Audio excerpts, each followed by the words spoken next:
This is a virtual meeting using the Zoom platform. Members of the public can view this meeting live on Channel 8 or c3gov.com/video. Live Spanish translation services are being provided for tonight's council meeting by telephone. Please dial 720-386-9023 and use code 104091 *. If you're a council member, please be sure to have your video camera on and be mindful that we are streaming this meeting on Channel 8 and on our city's website. The chat function has been disabled to ensure that the public can see all portions of the meeting. The city clerk is the host of the meeting and I and our IT director will be the co-host. For tonight's study session, council members and panelists will be able to unmute themselves when recognized. Please mute yourself when you have finished speaking to prevent disruptions. This time I'll call the study session to order. We have one agenda item, which is a presentation, the 2020 work plan and 2021 work plan. Will Roger Tinklenberg, interim city manager, and Kathy Blankman, interim deputy city manager, please introduce the presentation.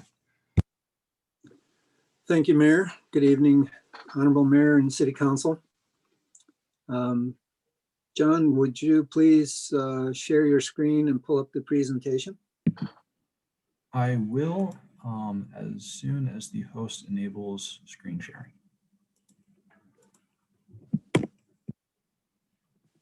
You should be good now, John.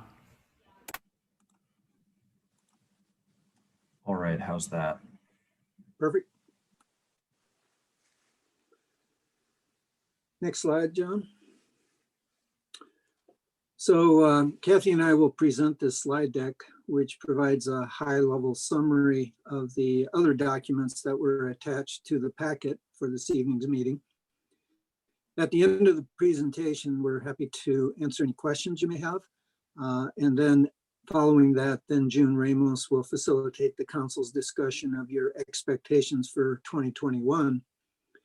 There may be items that your staff will need to research, and we will report back to you on those in the January to February timeframe. Our hope is to have the work plan for 2021 buttoned up prior to the winter retreat, so that you can focus on the 2022 work plan at that retreat, because it will then provide guidance for the 2022 budget process. And we start that budget already in the second quarter of this year. So that's why it's important that we know what priorities that you have for 2022. Next slide, please. So quick review of the timeline. February of 2020 is when we had the last winter retreat. And then October of 2020 was when we held the budget retreat and identified priorities for 2021, that were incorporated into the budget. And then this month, of course, we're doing this retreat to review what we accomplished in 2020 and to finalize 2021 plans. And then sometime in the first quarter of this coming year, we will hold the winter retreat for the 2022 work plan, as I mentioned earlier. Next slide. So the purpose of tonight is to review our 2020 accomplishments and then discuss the 2021 work plan inputs, which include carryover items from 2020 and as well as new council initiated projects, and then the draft work plan that came out of the 2020 winter retreat. So this will be an opportunity to revise priorities for 2021. Next slide. Just by way of general overview, the work plan guides all of the operations for the year. Now, when I say all operations, I should probably be a little more specific. There are normal day-to-day things that just have to be done that don't rise to the level of having priorities set in a work plan. Some examples of those are police conduct routine patrols, finance department processes payroll and accounts payable. So every department has those normal day-to-day operations that have to be done, and that absorbs a significant part of the overall work of your staff. So the work plan is to ensure that the staff work on items that are not those normal day-to-day items, make sure that that work aligns with council's goals. And so our major inputs for 2021 will be carryover from 2020, items that were planned for the year but were disrupted and must be continued. There's the new council initiated projects that were not previously planned. And then there's the draft work plan itself. Next slide, please. So first I'll start with 2020 in review. Next slide. As I mentioned, the priorities that were initially set in the 2019 winter retreat, so almost 2 years ago. And then in the budget retreat in October, again, the budget was discussed to make sure that it met the priorities set for 2020.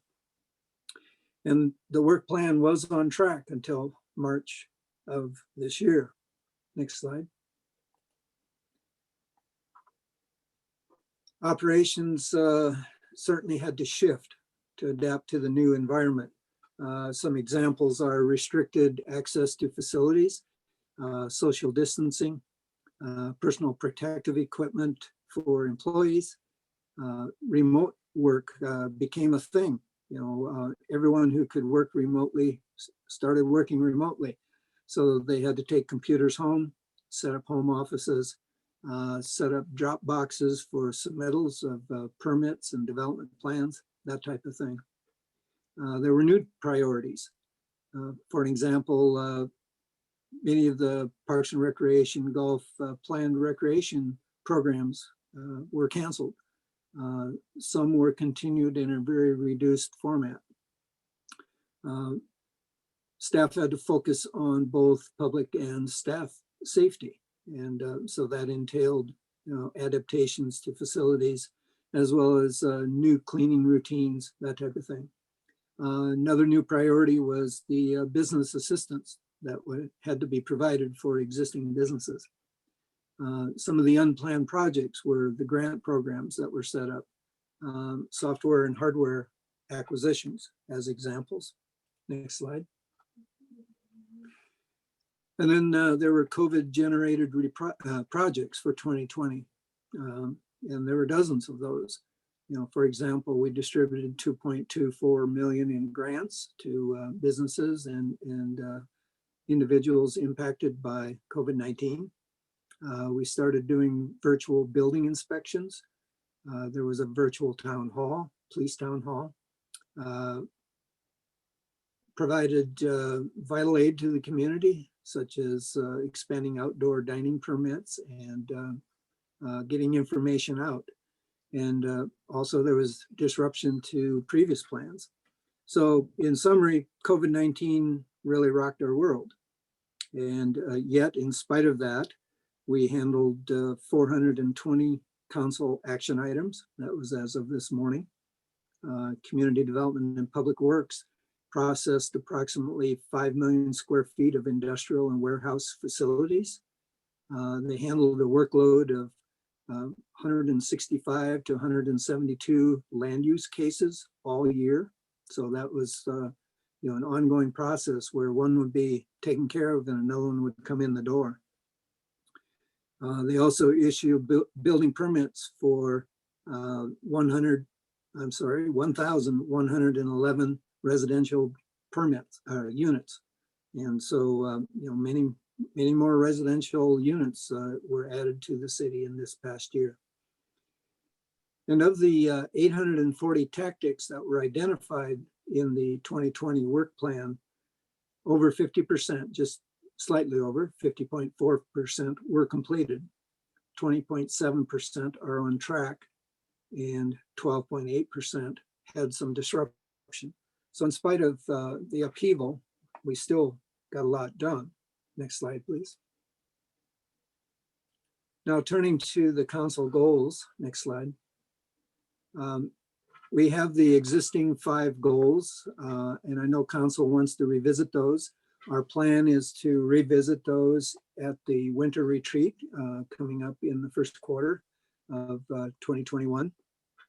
And that'll be your opportunity to change, edit, rearrange, whatever you want to do with those. But those are the existing goals that we're working from and drove our 2020 plan. Next slide. So this is goal one. It was to promote a balanced and thriving city economy. And you can see that 38%, just over 38% of the tactics under this goal were completed. Another 6.8% were on track. And then you can see the other percentages: major disruption, 40.9% were majorly disrupted. Next slide, please. I will talk about a couple of these goals and just do a high-level summary of the outcomes per each of those goals, and Kathy will handle the other ones. So for goal number one, there were two outcomes. First outcome had 4 objectives and the second outcome had 7 objectives. So for outcome 1.1, which is a balanced mix of land uses, one of the items was to assist 40 low to moderate income residents through improving their housing situations. We accomplished that 100%. In fact, we overachieved by assisting 135 households. Now, again, part of that was due to COVID-19, but significantly surpassed the original goal that was set. On the other hand, at the other extreme end of the spectrum, there was the outcome or an objective to promote diversity of land use by marketing development opportunities. That was 0% achieved. And the reason was because we redirected the economic development staff to existing business assistance. For outcome 1.2, which is a location of choice for primary employers, again, there was a wide range of accomplishment there.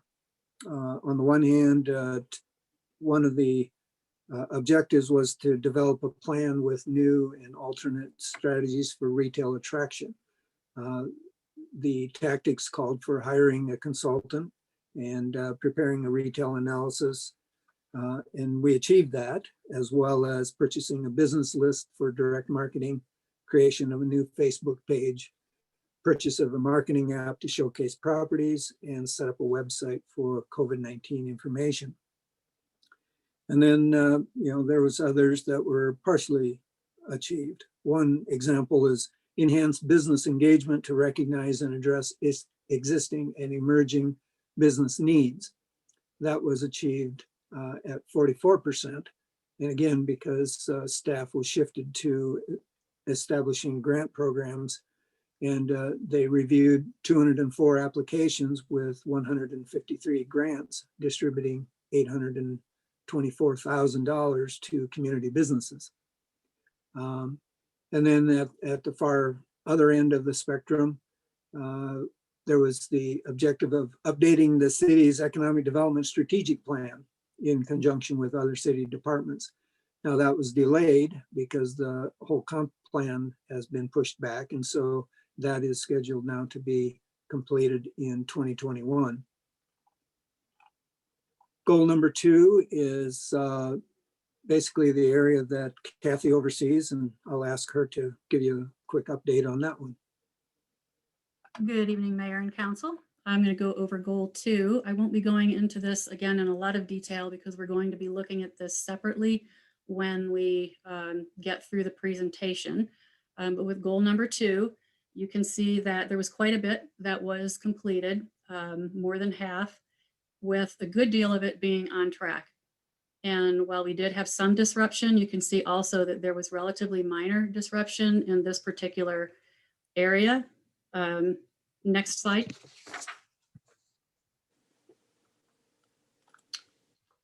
So there are 5 of the outcomes that are under this goal 2. And I'll just briefly go through what some of these are. So with being an employer of choice, a lot of the things within this particular section covering those two objectives has a lot to do with HR types of things, those that is truly internal services.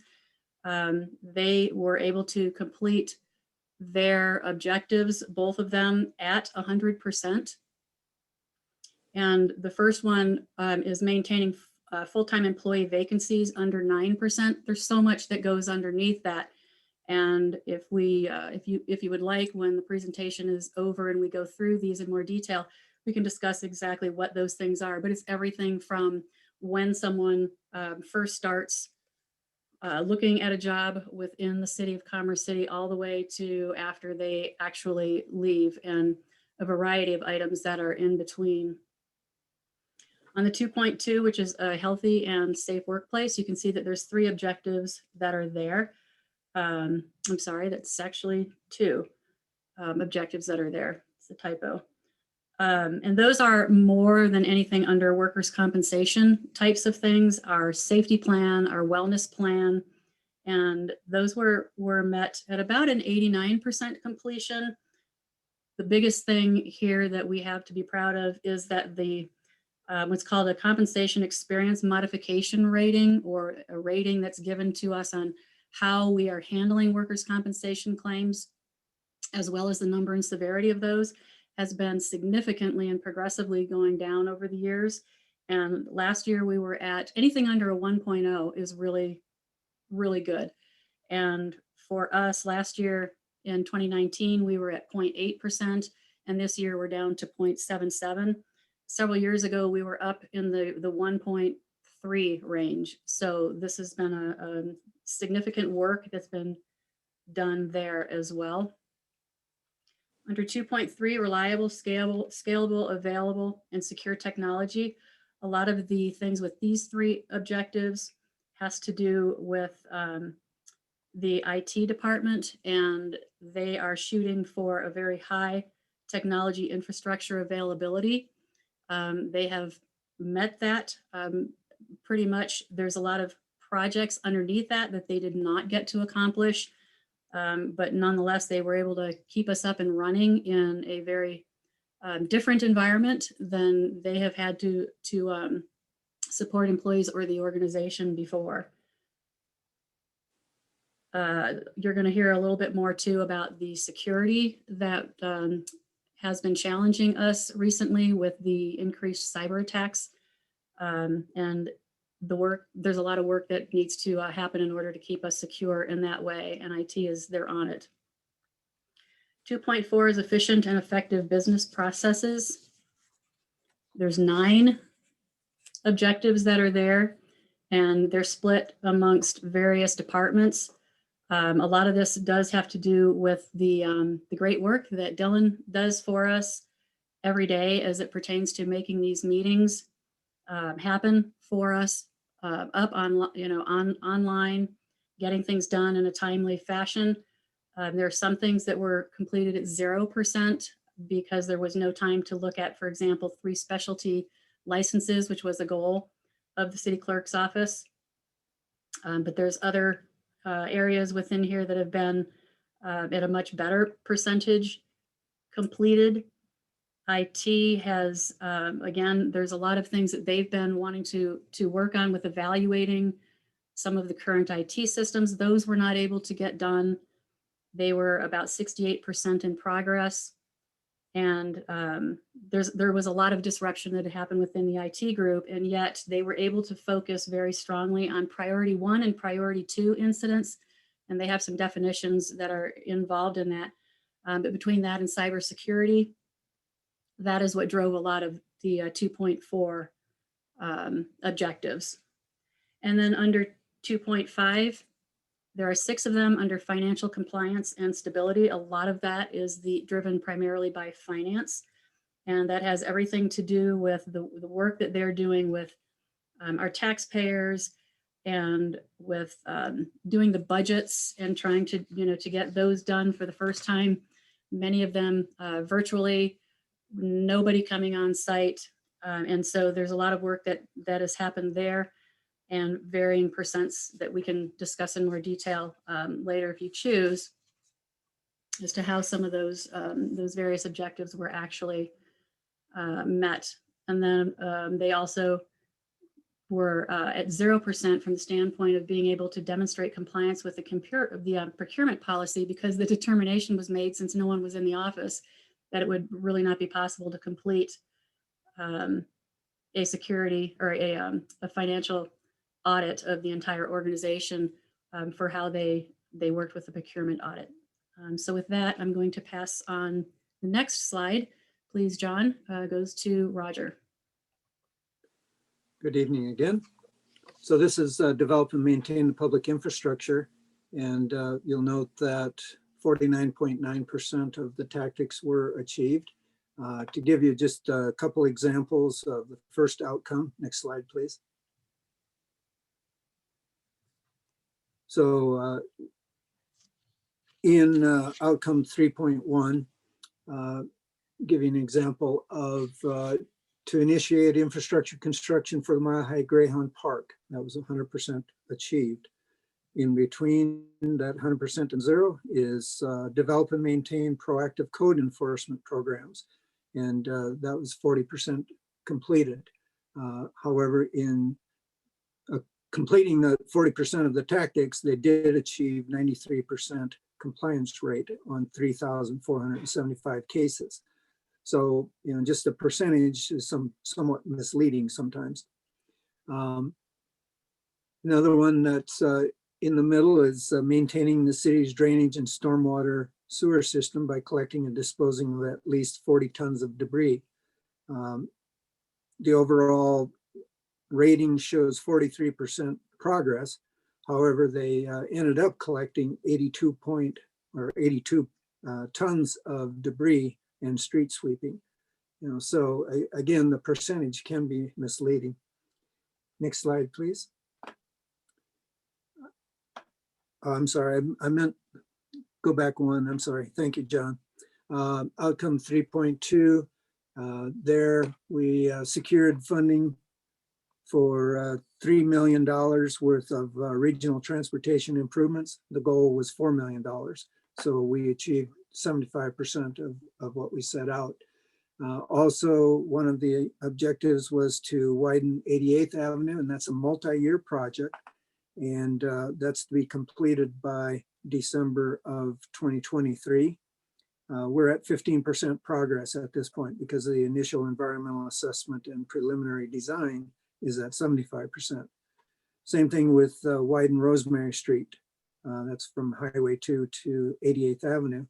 And that's to be done by December of 2023 as well. And that's at 25% progress. Outcome 3.3, safe and sustainable public facilities.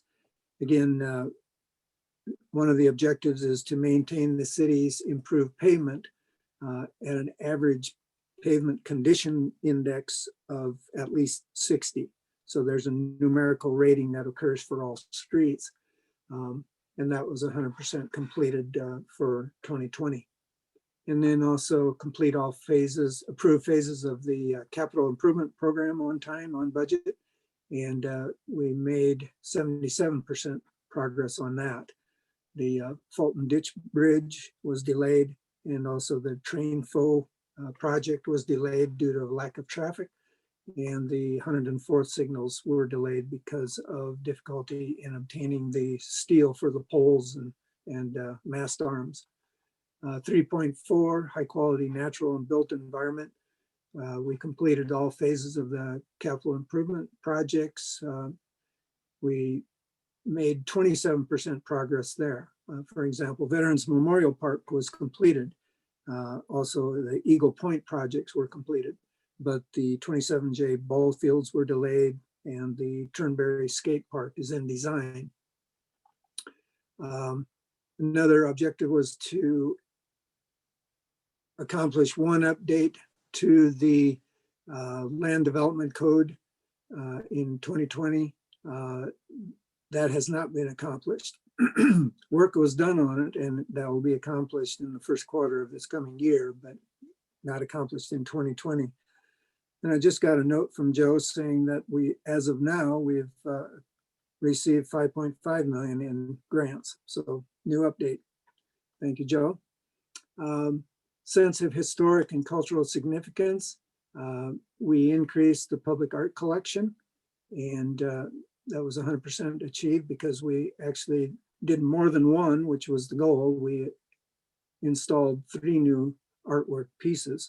That was at Frontier Park and on Tower Road, as well as the RTD station utility boxes.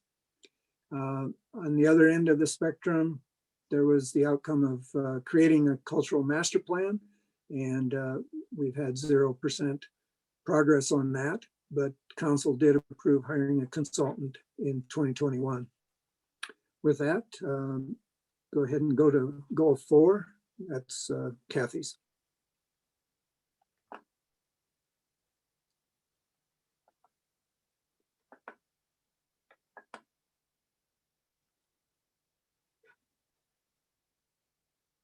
Actually, Roger, the first part of 4.1 is yours. I'm sorry, you are correct. Can't follow my own script. Pardon me. Okay, so sense of security in neighborhoods. There were 6 objectives, a couple examples there.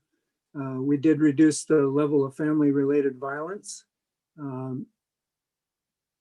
And that was done in cooperation between the Family Crimes Unit and the Victim Services Office.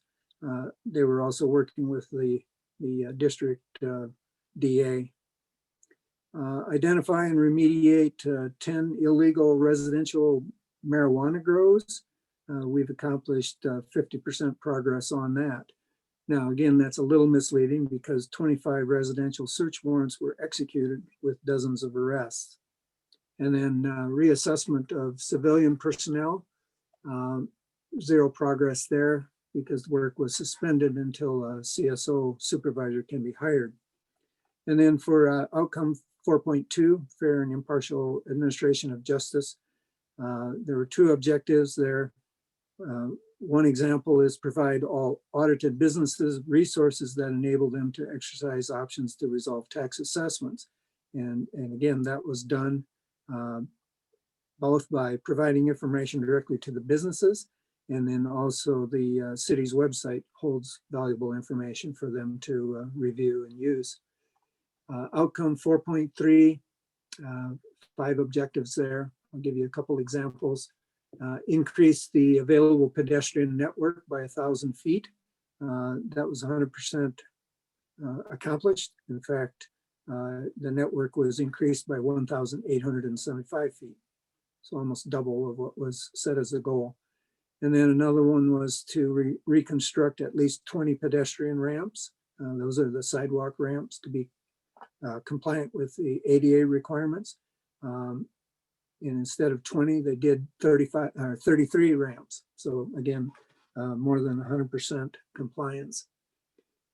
Also increased participation in PRG programs by 5%.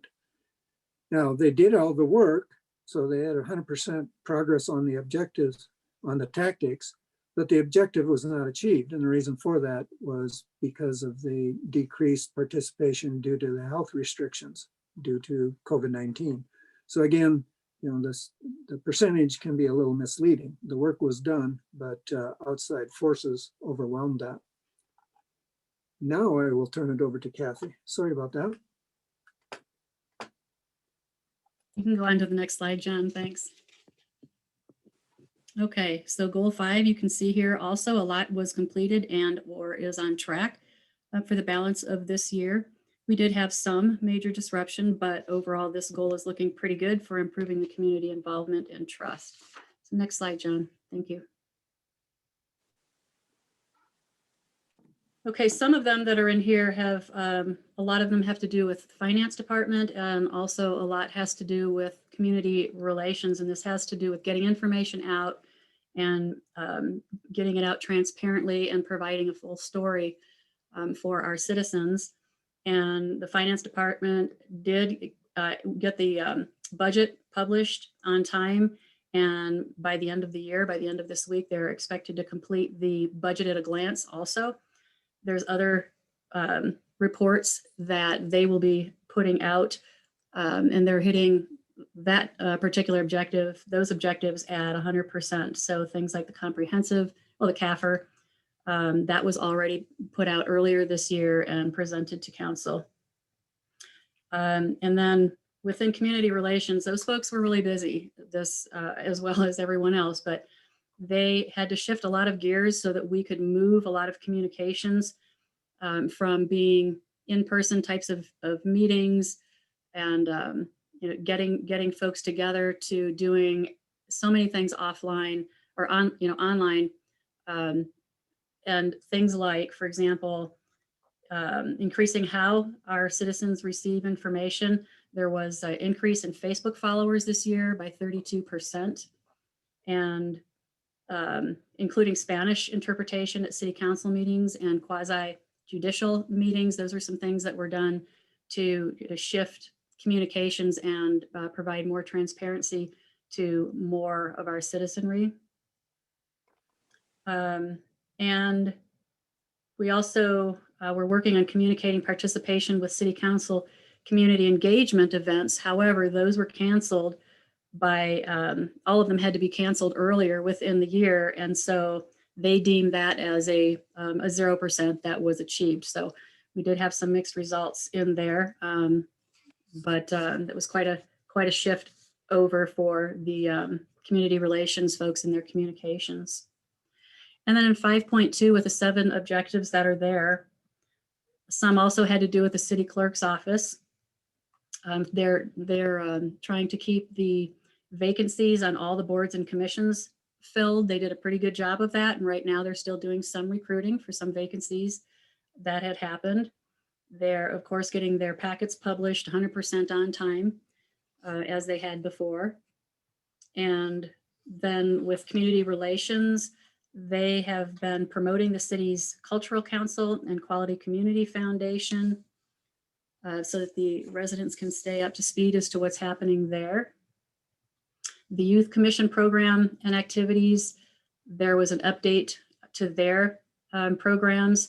That's 100% complete, though the groups have not been able to meet. They do have documented the desired outcomes for the upcoming year.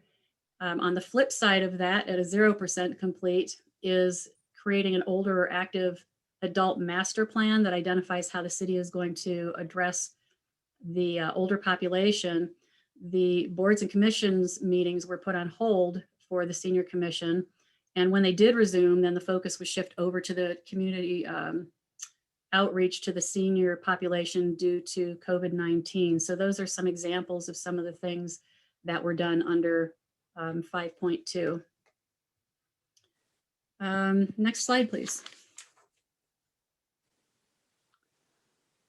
John, go ahead and go to the next slide.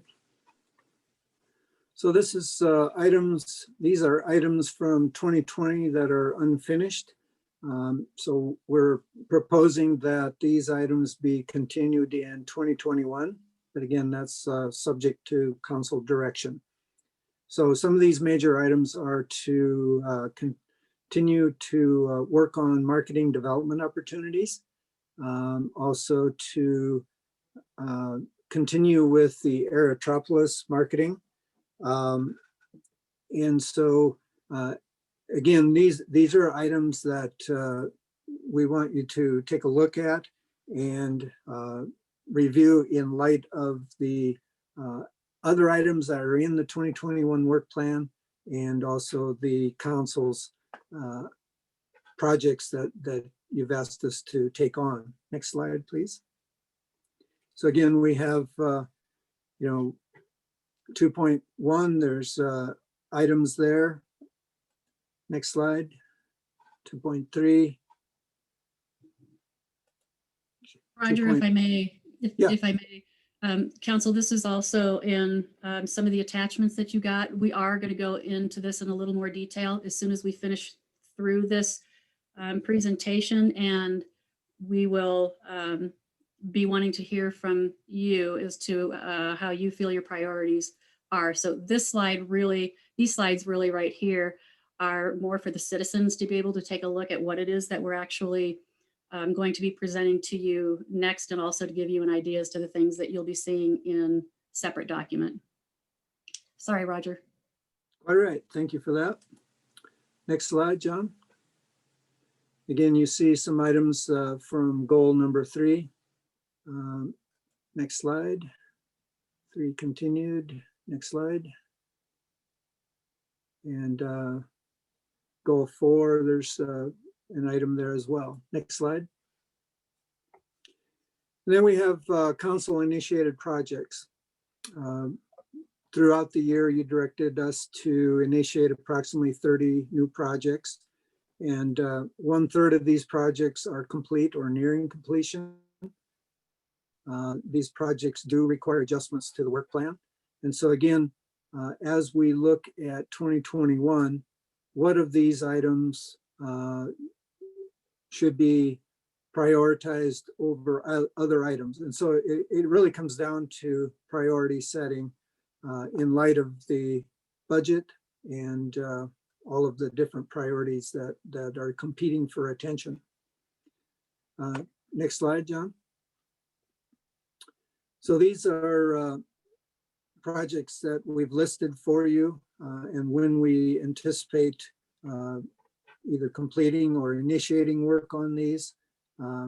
So for example, the air monitoring program would be initiating Q1. The environmental consultant will be working with staff all throughout the year, so all 4 quarters. And then a report on residential and industrial adjacency, Q1 again. There's the SEP RFA proposal. That's the proposal for the Suncor settlement money. And again, if that's awarded for any of the city projects, then that would be done throughout the year. Next slide, please. As you can see, we have, many of these projects that have been initiated and we'll be coming back to you either for further action or actual work on them during the year. Next slide, please. Again, showing the projects and which department will be dealing with them and when an anticipated work schedule would be, or when those would be worked on, sorry. Next slide, please. Again, projects that are related to public work or police department and PRG and public works. Next slide. As we've discussed with you previously, the plan was to convert the work plan from a 5-level product to a 3-level. And that would be the overall council goal, and then targets that would be how we achieve those goals, as well as then the priorities, objectives that would allow us to achieve those targets. And so as we go through this 2021 work plan review, which June Ramos will facilitate, think in terms of those overarching goals and then the targets underneath those, as well as the objectives. Staff generally generates the objectives, but again, we want to make sure that we're in alignment with what you want to see accomplished. The initial plan was developed by CMO in cooperation with leadership, and that was based on the sticky note exercise that council went through at the 2020 winter retreat. Next slide, please. And so the final work plan is to be a synthesis of council direction and staff expertise. And we will hold a follow-up meeting in first quarter of 2021 to bring information back to you, because some of the items will very likely require additional research as well as cost estimating. And that will go into your final decision in terms of what we need to work on. And part of the exercise also is going to be, what should we stop doing? Because when you pick a priority, that means something else either cannot or should not be done. So that'll be part of the exercise as well. And again, this all depends on possible further disruption, depending on what comes out of the public health orders, as well as what happens to our 2021 revenues. We anticipate that revenues will be down, and we budgeted accordingly. But again, that assumes a certain course of action throughout the year. With that, that's the end of our presentation. Kathy, did I miss anything, skip over anything that we need to cover? Oh, sir, I don't think so. I think we're ready to see which of these following sections that council would like for us to go through at this point. There's some we really need feedback from you on. So for example, council, we just went through a highlight of the 2020 work plan report.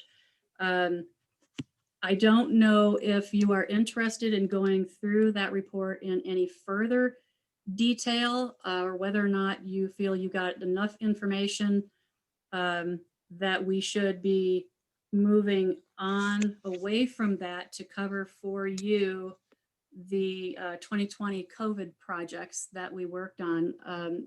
So I'd like to know if anyone would like to go through that 2020 work plan in more detail, or whether we should move on to the 2020 COVID projects.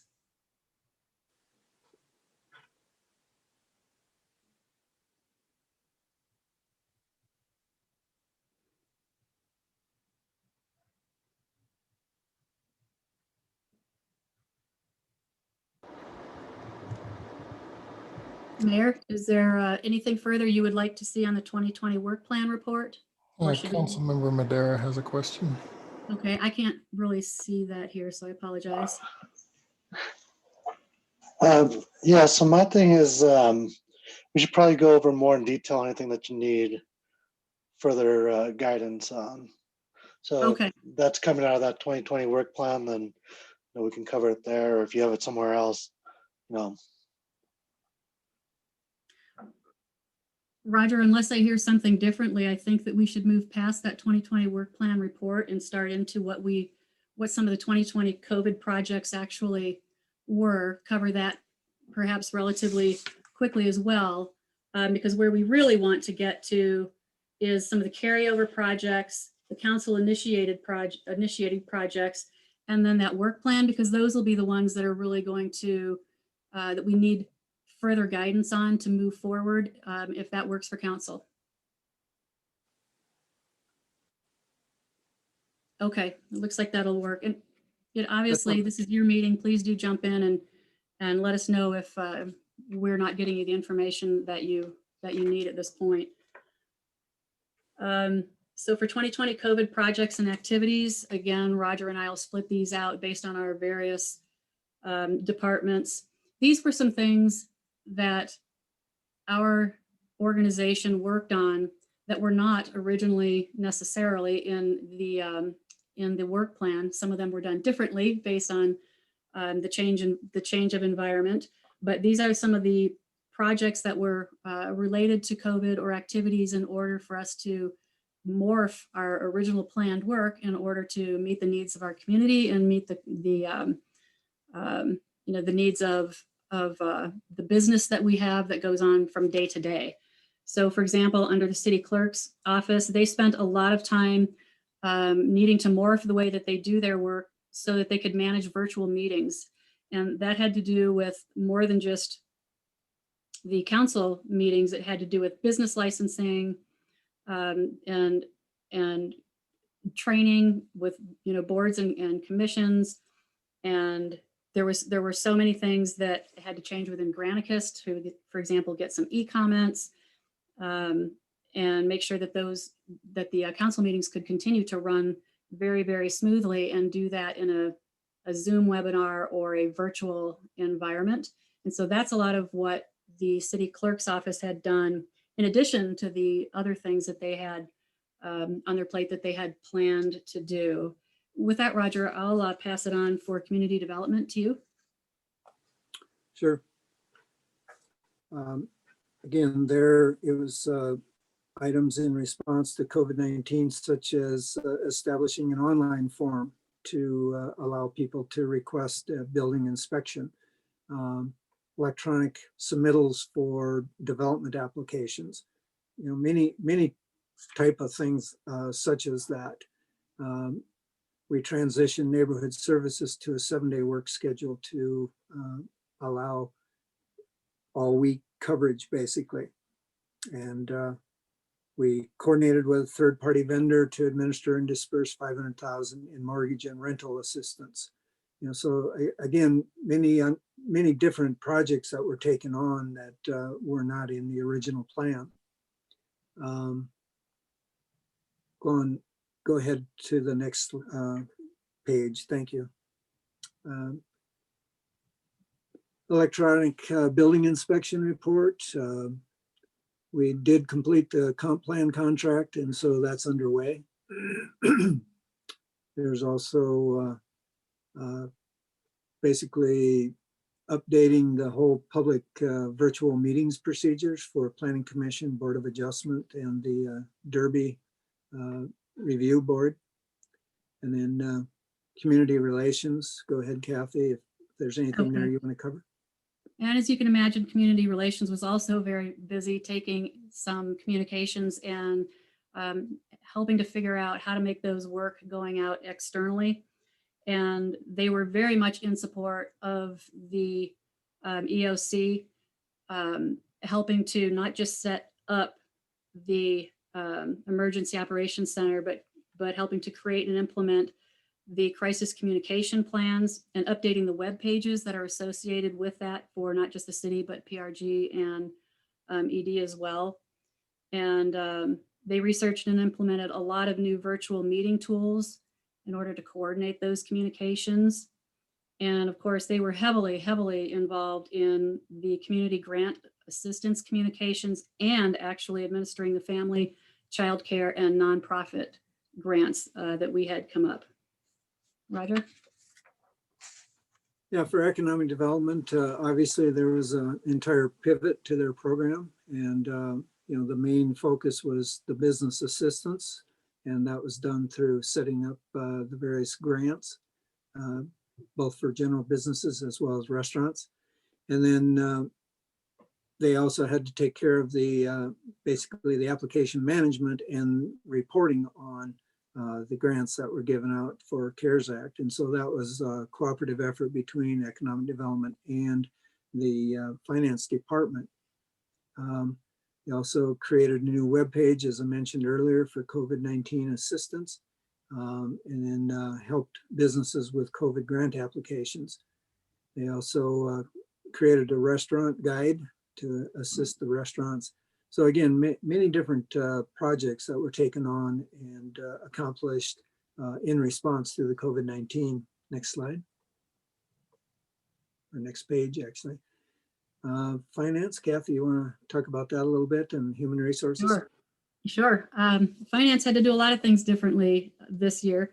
They were instrumental, key in tracking the funding for the CARES Act. That was quite a feat within itself, took up a lot of time there. And they had to make a lot of changes in various sorts of processes that went on within the city. For example, getting new machines for credit card handling, the queue list appointments, and some of those obviously were working with IT as well. This was the first time that finance had to do a remote audit, and they were able to get through and complete that just recently here. And then also handling all of the remote sales and use tax audits. They did a really good job in getting those done. And rather than people coming on site, they were helping to push information out and assist with those audits to get more information out to help these folks to get through their audits, understand completely what the audits were about. And then they also prepared remotely the 2021 budget and that pertaining to CIPP as well. Move on to human resources. These folks also were busy, not only doing the normal work that they do, but they were able to change a few things up. They had to hire some variable hour employees that were coming in and managing and screening people coming into the buildings as the health codes changed.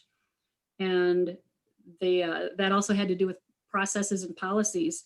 If an employee tested positive for COVID, it's not a one size fits all. There were a lot of questions and things that needed to be looked at in order to determine exactly how to appropriately handle that to keep the citizens safe, other coworkers safe, of course, the employee safe, and at the same time, figure out ways to keep the business running. They took the recognition platform, and it's called Kazoo. You've heard of it before. It's virtual, and what's really kind of neat about that is that even though people weren't seeing each other personally, they were able to recognize one another on this particular platform and give each other pats on the back for a job well done on something that one employee may have done on behalf of another employee, to jump in and help out. So that platform has been very, very helpful. They also moved, again, with the help of IT, wellness and risk to an online platform. All of the benefits were moved into virtual. Training and development all moved into virtual, as well as employee orientation. Actually, all of our recruitment is now automated onto NeoGov. That was in development before COVID had hit, and then COVID, of course, helped to catapult that project a little bit more quickly. And a lot of it happens online, but they also do in person, so to speak, over Zoom check-ins with all of the new hire employees, as they had done before, except now they were doing it virtually. They were attending the meetings with Tri-County to make sure that we were keeping all of our policies updated and in sync. And as you can see, next page, John, as you can see, they've got about 13 different policies that had to be either drafted and or implemented, and several of those had revisions as the health codes changed along the way. So they kept very busy with that. IT, information technology, was very much in support of a lot of the departments and a lot of the changes that they had to make. And one of the things that they did relatively quickly was get 95 desktops converted, get new laptops out there. And that was instrumental in getting us to be able to have a remote workforce. And that will also serve us as we go forward into the future as well, for the occasions of working at home, because we anticipate that this environment may continue for another half year. Who knows? We don't have that information yet. So we are set up and ready to go. They worked on QList scheduling, DocuSign, and of course, all the Zoom meeting rollouts, making sure that the appropriate people had Zoom licenses without having too many out there. Same thing with Zoom webinars, and of course, Granicus e-comments, so that comments could come in for council meetings. And so they were quite busy with that as well. Roger, you want to go into the Parks, Recreation, and Golf? Sure. Again, there was significant pivoting required by the recreation programs as well as golf course. For example, we used several of the variable hour employees to set up the wellness screening at the Civic Center. And again, that was to provide for safety for both the public and for the employees. They noted that they had to complete the FEMA training. Actually, all the city staff had to complete the FEMA training. And so again, with the number of employees in Parks, Recreation, Golf, that was a significant undertaking. Next page. As I had mentioned earlier during the presentation, they had to modify the programs as well as the use of the recreation centers in compliance with the health orders. And they also provided assistance to the Adams County Aging Services Response and Recovery Team, participated in that team, and assisted the hub for getting services out to the senior population as well. And then, there were times where the recreation centers were fully closed, and as well as the clubhouse and the restaurant at the golf course. Now, thankfully, we're back to, partial city opening. And so people are again able to utilize the facilities, but it's a limited amount. And then also there was furloughing of quite a number of variable hour employees, again, because there were no programs occurring for quite some time. Now the Buffalo Run Golf Course Clubhouse is providing limited services at this point. But again, they had to modify their operation and set up a reservation process for people to be able to check out carts and use the golf course, as well as the restaurant has gone to food pickup and outdoor dining. Again, just trying to cover some of the high points for this.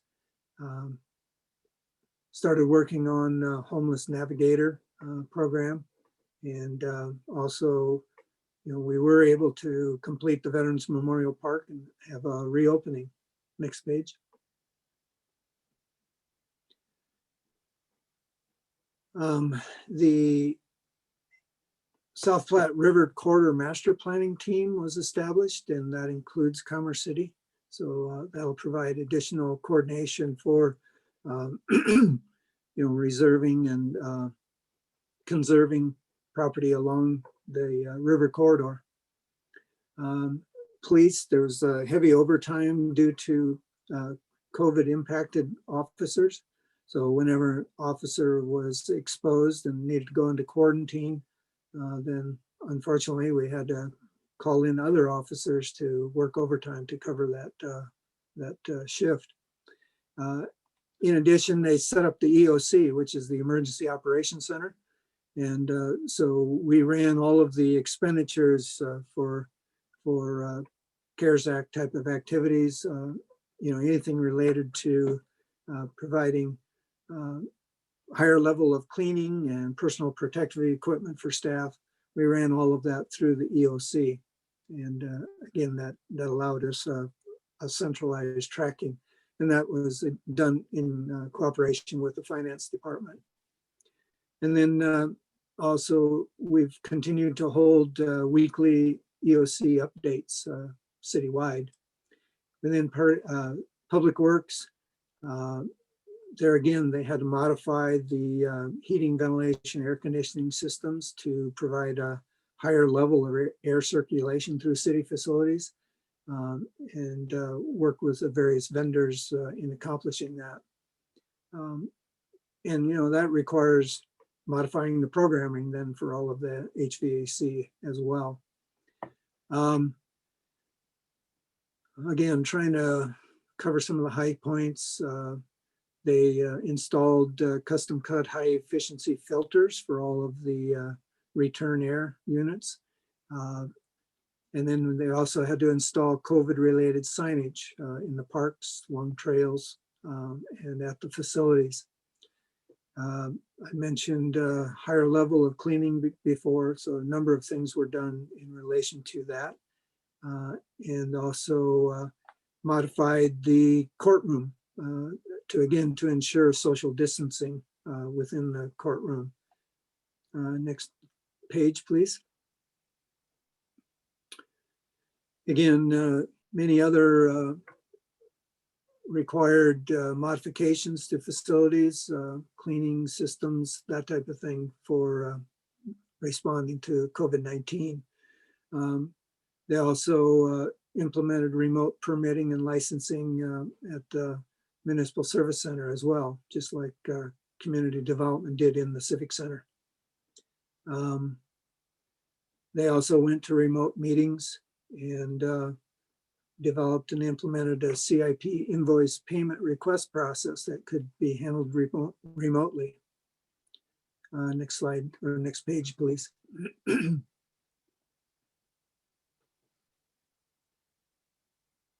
Or is that the end?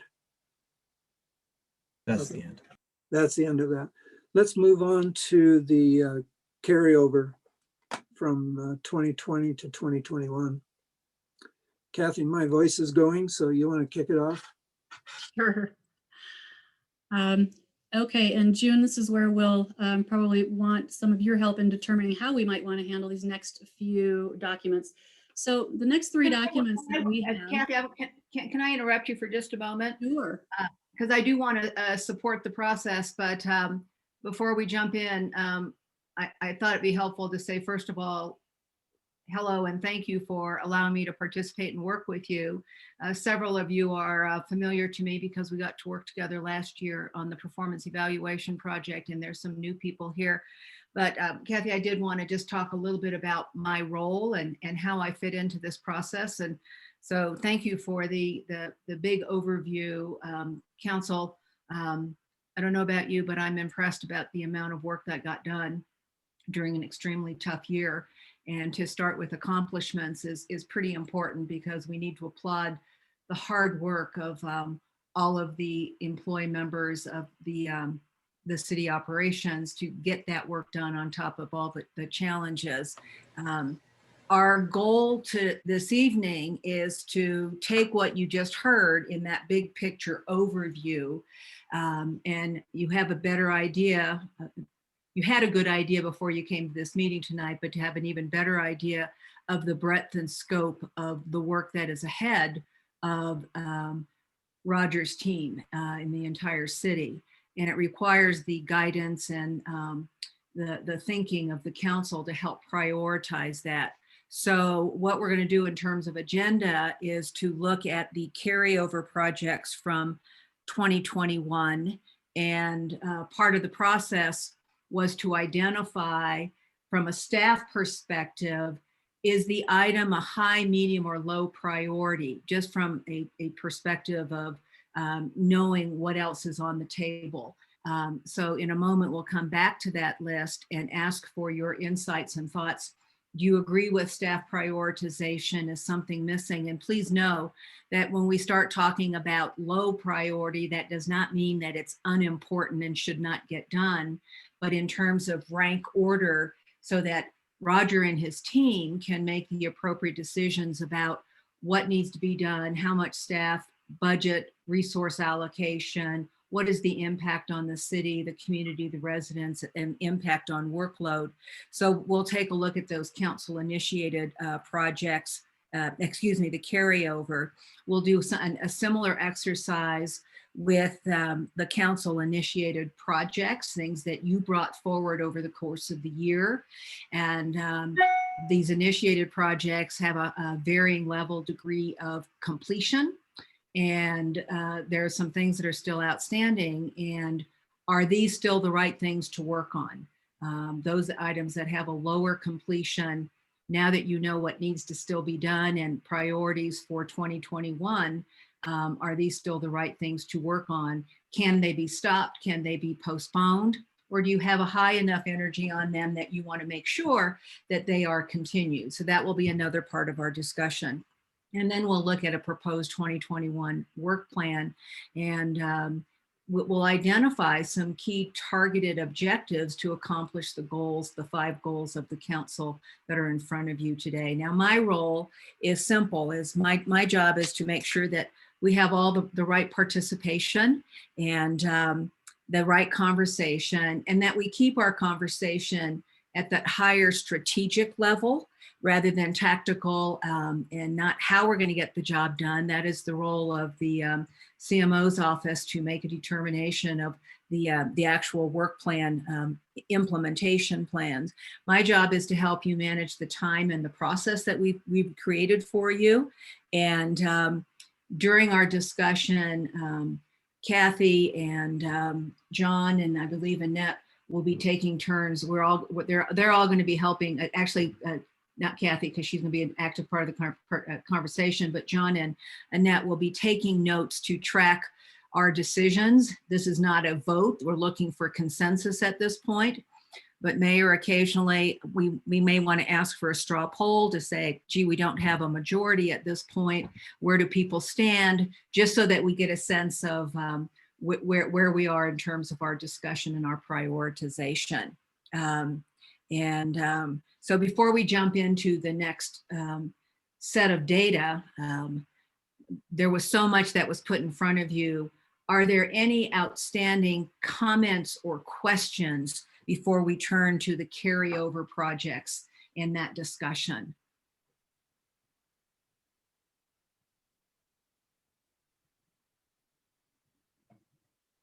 Okay, Councilmember Noble.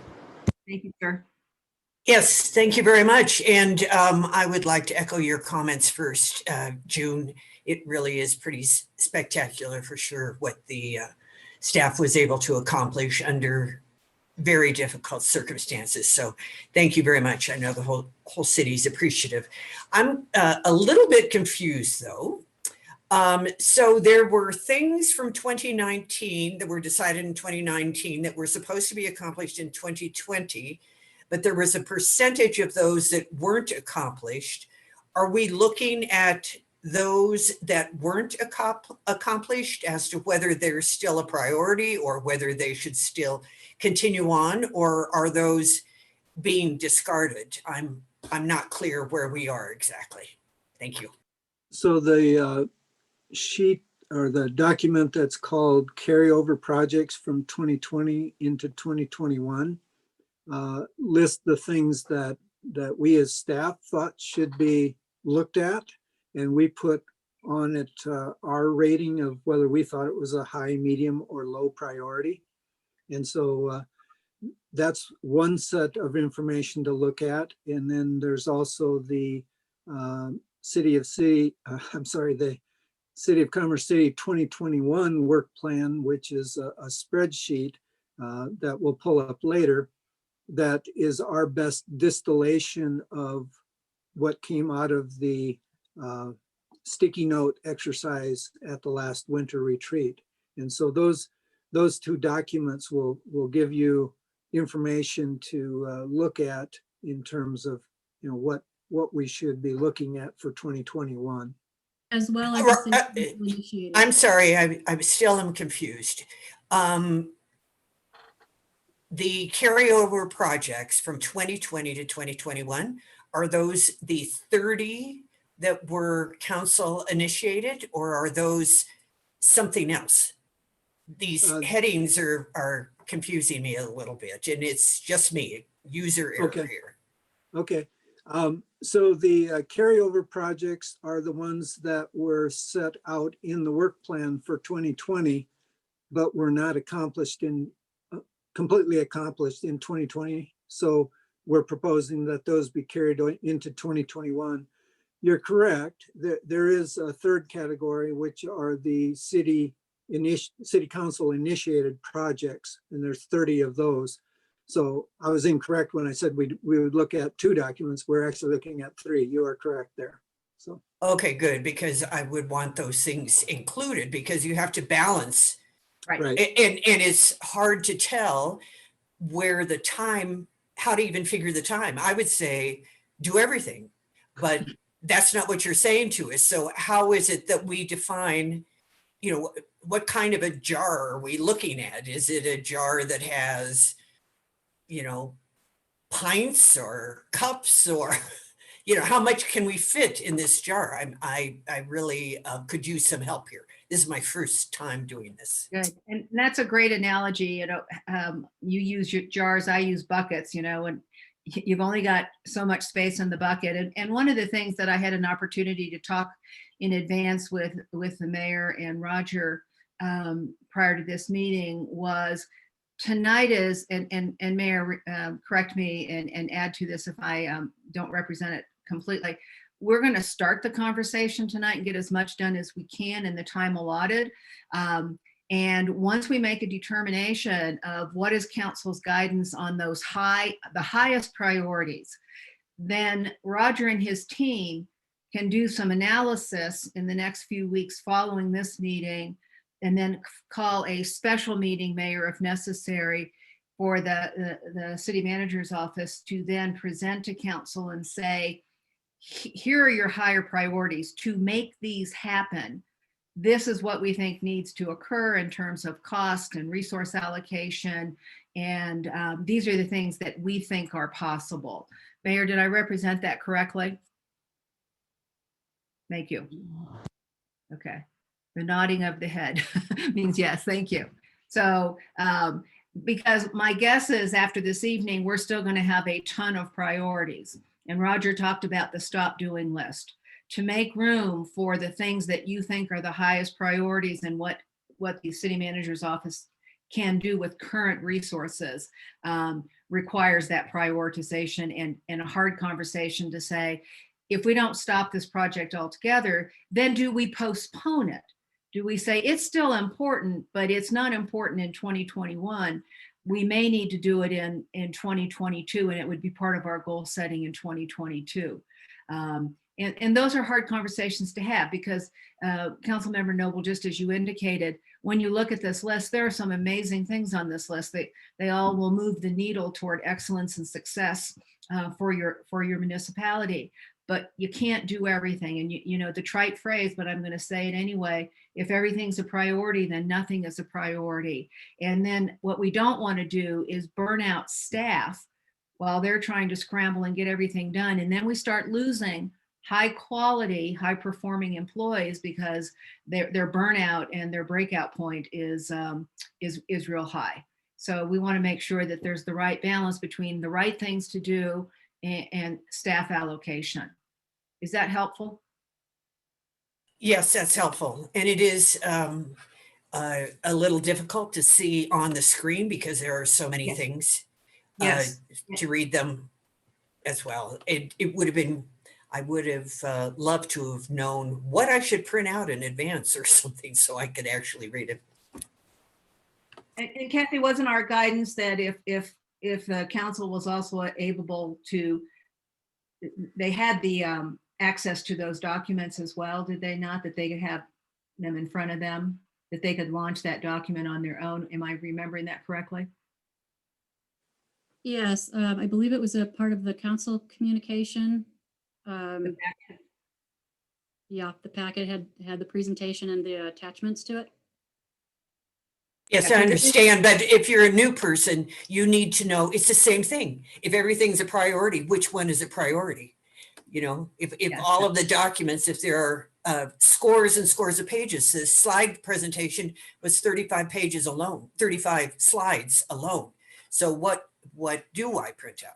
But we'll keep going here and I won't hang it up any further. I appreciate that feedback as we put this together for our next meeting with you. I appreciate that feedback. Thank you.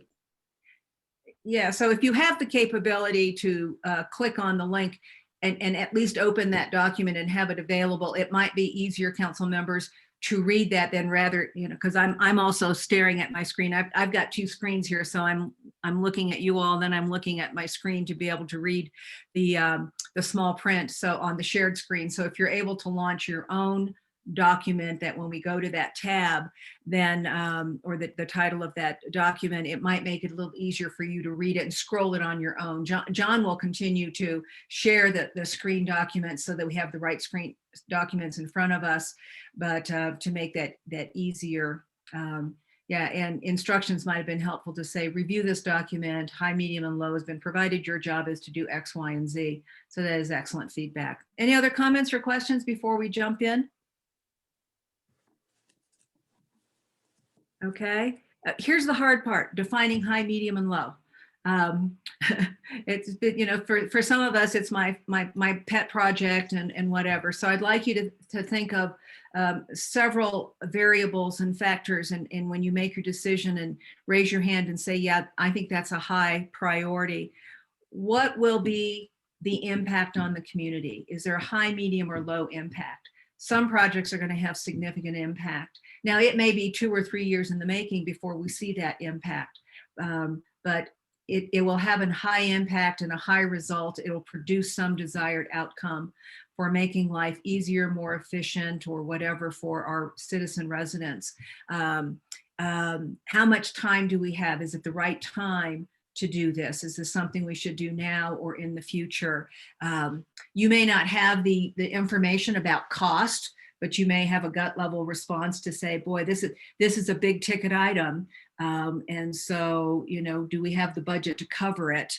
And then Roger and his team will then also be able to give you the information about resource allocation.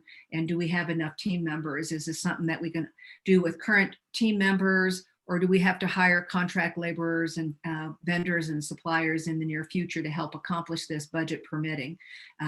So some of this is just your gut level intuitive hit, high, medium, or low.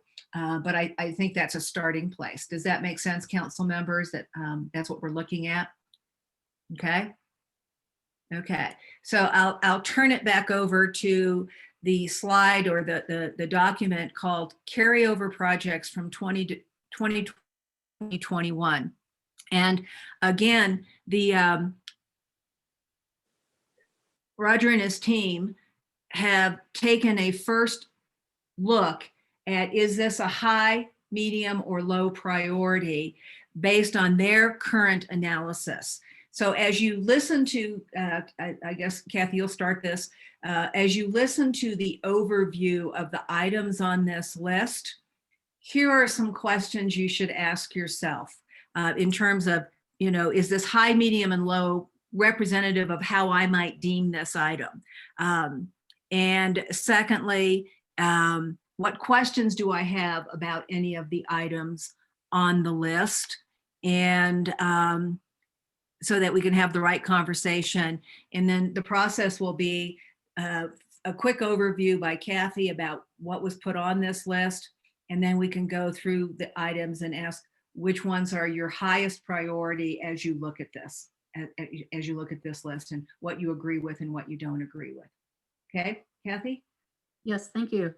Thanks for that introduction. And Roger and I are going to be, thank you, John. We're going to be tag teaming on these based on what the actual goals are. And we can either go through every single one of these, or we could start with the, the highs. But we probably should at least quickly go through what all of them are. And then from there, go through what the actual priorities are. So Roger, maybe you want to go through the ones that have objective, 1 point. Certainly. So that first one, promote diversity of land uses by marketing development opportunities. We ranked that one high because that has both immediate, near-term, and long-term consequences for the financial health of the community. We want to make sure that there's plenty of employment for residents in the community, as well as solid and diverse tax base. So that's why even in a COVID environment, we want to make sure that we focus on that in the coming year. And then the second one, which is Aerotropolis marketing related, we rated that as a medium. It's important, but it's not as high of a priority. And it's also somewhat influenced or affected by the communities surrounding us, including City and County of Denver. And then the economic strategic plan, again, because that's an ongoing multi-year process, we rated that as a medium.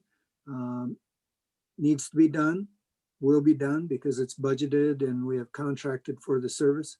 But again, it's ongoing. Kathy, you want to take the next ones? Sure. So this whole set of 2.1.1 all has to do with how things are handled internal to the organization as it pertains to the mostly to the employee base. And we have many of these that are medium, some of these that we think might be low. Again, you guys may see this very, very differently. Again, it's not because they're not important. It's just a matter of if we had to prioritize for 2021, what would staff have prioritized? The first one is updating the employee policy handbook. That's not been done as a full project for several years now. And we're looking at needing to get that updated, whether or not it can wait out another year. That's why I have it as a medium. It does guide a lot of the activities from within the organization.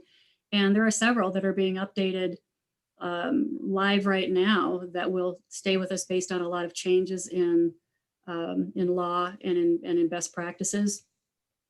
Establishing an internship program, again, while it's important, the only reason that we put it as low just has to do with the bandwidth of that. I think it's a very important program for us to initiate. And it is right now still being researched for what other organizations are doing. So we do have information available on this. It's just a matter of where does it fit within priority. Implementing a learning and management system. Right now, a lot of our tracking of what's happening within learning and management, the growth and development of our employees is being done manually on a spreadsheet. And when you have a lot of employees attending a lot of various classes, either in supervisory summits or in their own personal development or their business development, for example, business writing, those sorts of things. It's very cumbersome to keep track of those. And yet it's important to make sure that we're developing our employees. So we put that as a medium.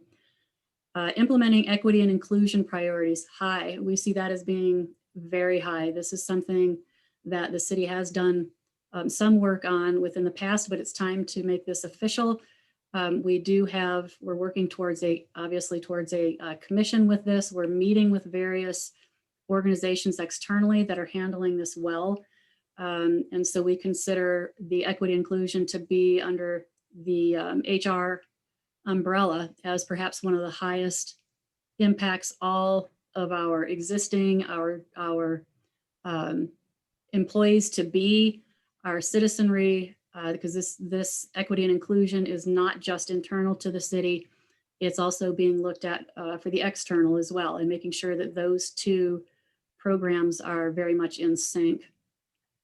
Researching the performance evaluation system and a conversion to focal point. So what focal point means is having all evaluations done at a specific time of year so that we can make sure that they're being done with a high level of likeness. There's a lot behind how to make that happen. I don't want to go into the details of that, but pretty much we do have a very good performance evaluation system, and that's why I put it at low.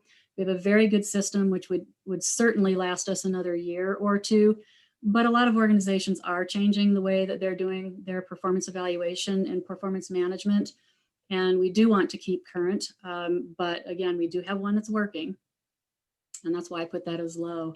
Lean Sigma overhaul of all HR processes. Armando, the director of HR, is doing a really good job at taking a look at processes as they become something that is current on his plate, and looks at making those streamlined. And the only reason we put this as low is it's something that on at least the critical processes he is currently doing. And so this may be a process that, while it's rated low, could be something that goes over a few years if necessary, strictly again because of just prioritizing what we think can and can't be done. Achieving the 99.9 technology infrastructure availability. This is something that could not be done within 2020 because it actually has to do with some of our systems having been moved over to Adams County, and we cannot do a failover test until we can actually do some of this physically. And so we put it as a medium. It may even be a high. It's something that we absolutely do need to do. It's just we're not sure when we're going to have the opportunity to be able to do that. Increasing the annual security assessment. This is a formal process that IT follows every year on their security assessments. The reason we put this one at high is right now it is unbelievable the cyber attacks that are going on throughout the world. And right now we have an excellent program where they are catching a great majority of issues that are coming through and being able to have them not just reported, but removed from our system if ever get through our firewall in the first place. They're doing a fabulous job.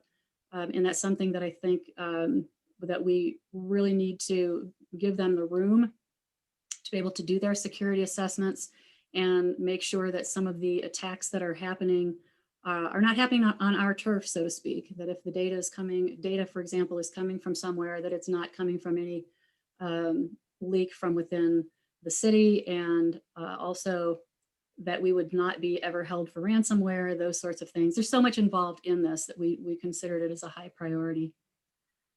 The clerk's office would like to complete 3 process evaluations of 3 specialty licenses. We don't even know yet at this point what that is because it's been put on hold. So there's been really no conversation that's around it. However, this is considered a medium because the city clerk's office would like to continue in their processes of being able to evaluate and improve on any of the processes for what they will deem as specialty licenses. And then completing procurement for document shred program. This one we're putting high because it is almost completed. It is important in order to make sure that we're not holding on to things that we should not necessarily be holding on to. Even the RFP is written, but it's just not been published. It's something that we're awaiting January, Q1. And we're very, very close to completing that. And that's part of why we put it as high, as it will not be taking too much of our resources to get the program up and running and efficient. These next 3 have a lot to do, obviously, with technology upgrades. There's a lot that was just put on hold that will be very important from the standpoint of upgrading the MSC and also addressing the various tools that council has even talked about as it pertains to some of the PD reporting tools and records on demand. We have put those as what we thought would be high. And I don't know yet what the outcome or the decisions will be as it pertains to what those tools end up looking like, but holding that discussion and determining what next work needs to happen would certainly be important. And then increasing technology online training. This is something that IT has done a very good job of. There have been several training classes as it pertains to, I know even since I've been on board, I've taken a couple of the classes on cybersecurity, and they're very good quality, and we think that should continue. That will keep the technology group knowing that we're utilizing the software and the data correctly, and also using ourselves as human firewalls to be able to identify any levels of threats. And so we figured that would be medium. And from there, the balance of these, Roger, I believe are yours. Yes, ma'am. Thank you. So the responsive service in Public Works relates to park and field usage. We rated that as medium, again, partially not knowing what we will be allowed to do in 2021 under health restrictions. And then adopt the most recent building code additions, rated that as high because the 2020 National Electrical Code should be adopted soon to keep us up to date with that particular code. Sign code also very high. There was a Supreme Court decision, I think either last year, 2019, I believe, which has some significant implications for how our sign code should be structured. And so that we need to amend our sign code to be in compliance with that decision. And then historic preservation ordinance, we rated that as a medium. Again, depending on staff resources, we would like to get that done, but it could wait. And then cultural master plan, we rated that as a low just in terms of urgency. It's important, but not urgent. Same thing for the Quebec underpass safety improvements. It's a student mural, and that was placed on hold due to COVID-19. And again, we would hope to start it in 2021, but low priority. Next slide or next page, please. That's it on this. I'm sorry. That is Nope. it. Good, good, good. So folks, as you look at this list, I think one way to tackle it is let's start with any quick questions, and then we'll tackle the highs first, the mediums, and then the lows. Any quick questions about any of the items on the list and as they were described in terms of the priority from the city manager's office point of view? John, could you put that listing back up for the carryover projects, please?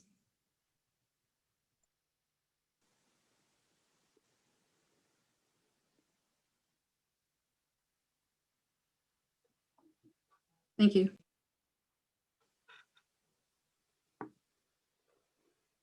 Okay, and no questions? Okay, let's start with the highs. I think I counted like 8 or 9 highs, Roger and Kathy. As you look at the high items, are there any items that you think that you simply disagree with and you think, I think it should carry over, could become a medium, it could be postponed? Just what we're looking for is additional guidance and input and thought to make sure that the operations people know what needs to be done.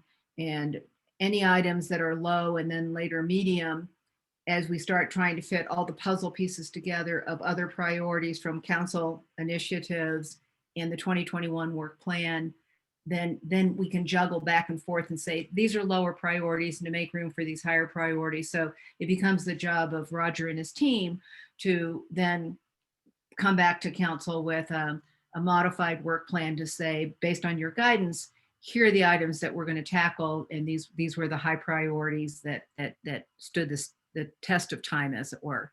So as you look at the high items, any quick comments, questions, agreements, disagreements? Make sense?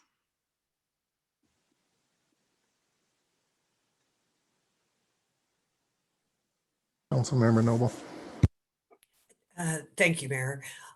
The list of these priorities or carryover projects, were they projects that were brought forward by the staff or projects that were brought forward by the previous city council?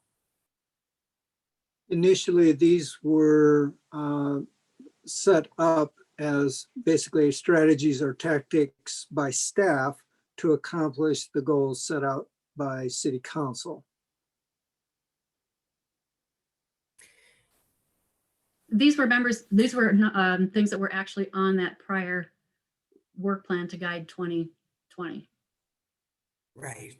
I just was curious as to who created the list, because that would make a difference in the prioritization, because it would seem that the people who created the list would be the ones to know what's important, more Right. important than something else. So it would be hard for me to say, I don't think that's a high priority when the staff believes it is. And it's what they need in order to make this city function and function well for the residents. So I think that's important. Good. And I Good. don't know how it affects the other priorities that we came up with this past year as well. So if we say yes to these, then how does it impact others? Right. I think at this point, you're not necessarily casting these in concrete if you say yes to them. I think it's more, do these, on an initial blush, do these look acceptable to you? I think I would cast it that way rather than, because yes, while we think they're important, some are more important than others, but again, overall, we want to make sure that what we do in 2021 conforms to council's expectations. Yeah. So just a reminder, and I'm not sure what you've done in previous retreats and goal setting sessions, but a reminder is strategically, I'm going to I call this a BFO for most of us, blinding flash of the obvious. So I don't want to insult your intelligence and your background, because many of you are successful business people and you've done these processes. But you know, when we get together for the winter retreat, we're going to start at the very high strategic level. What are the target goals, the three to five significant goal areas that council wants to provide guidance to the operations to accomplish? Okay, so we can start with those. Then we'll probably have a conversation and take it to the next level. And so what are some of the objectives that will help us accomplish those goals? So what are some of the things we want to do in terms of community development, economic development, police department, or whatever, some higher arching objectives. Then it becomes Roger and his team's job to take those objectives and then put together this type of work plan to say, in order to accomplish those strategic goals and objectives, here are the activities and projects that we think need to occur. And then that's an ongoing conversation that you will have throughout 2021 to make sure that all of that is getting done. You're on the right path, and the budgets are voted on to allow these activities to occur. So as Roger said, this is basically staff's recommendation to accomplish some previous goals. But it's still important to have council member guidance on this to say, given our changing circumstances, is there anything on this list that's a big red flag to say, don't put too much resource into that because we think there's some higher priorities coming down the pike. So at least get some initial feedback. And as Roger said, this is your first blush look. The voting consensus on it does not mean it automatically goes away or stays, because there's still a lot of analysis and implementation planning that will have to occur to make sure that all the highs get done. Other comments or questions? Did that answer your question? I think so. I'm going to, for this part, rely on staff and my colleagues who have been on the council previously and would have seen these lists and had this conversation before. Good. Councilmember Noble, these were the items that when we asked staff what it was that they feel they did not get accomplished from the prior work plan that they wanted to carry forward into 2021, these are the ones that they in fact came up with. And I think that might answer your question, hopefully. That's good to know too. Thank you very much, Kat. Okay. We got some other hands raised, Mayor. I'm relying on the mayor to help me call on people. Thank you, sir. Thank you, Mayor. I'm fine with all the highs that you guys mentioned, so I'm good with that. Thank you. Councilmember Grimes. Thank you, Mayor. Yeah, I would also agree. All the highs look great to me, and actually, I think the ordering of priority looks good as well. I'd rely on staff to know what they need. I would just kind of highlight the updates to PD technology. That's something that this council has talked a lot about, and so I'm glad to see that listed as a high priority. Member Madera. I agree. I think all the high priorities make sense. I think where it's going to get tough is once you get into the medium range, where there's like a medium high and medium low type priorities on there. So yeah, all the highs make sense. And going to Councilmember Noble's point, I think these are a little bit of both. Things that council have asked for, as well as staff, and the PD crime reporting tool is one that we talk about extensively that we need a solution for. So I'm glad to see that on there. Good.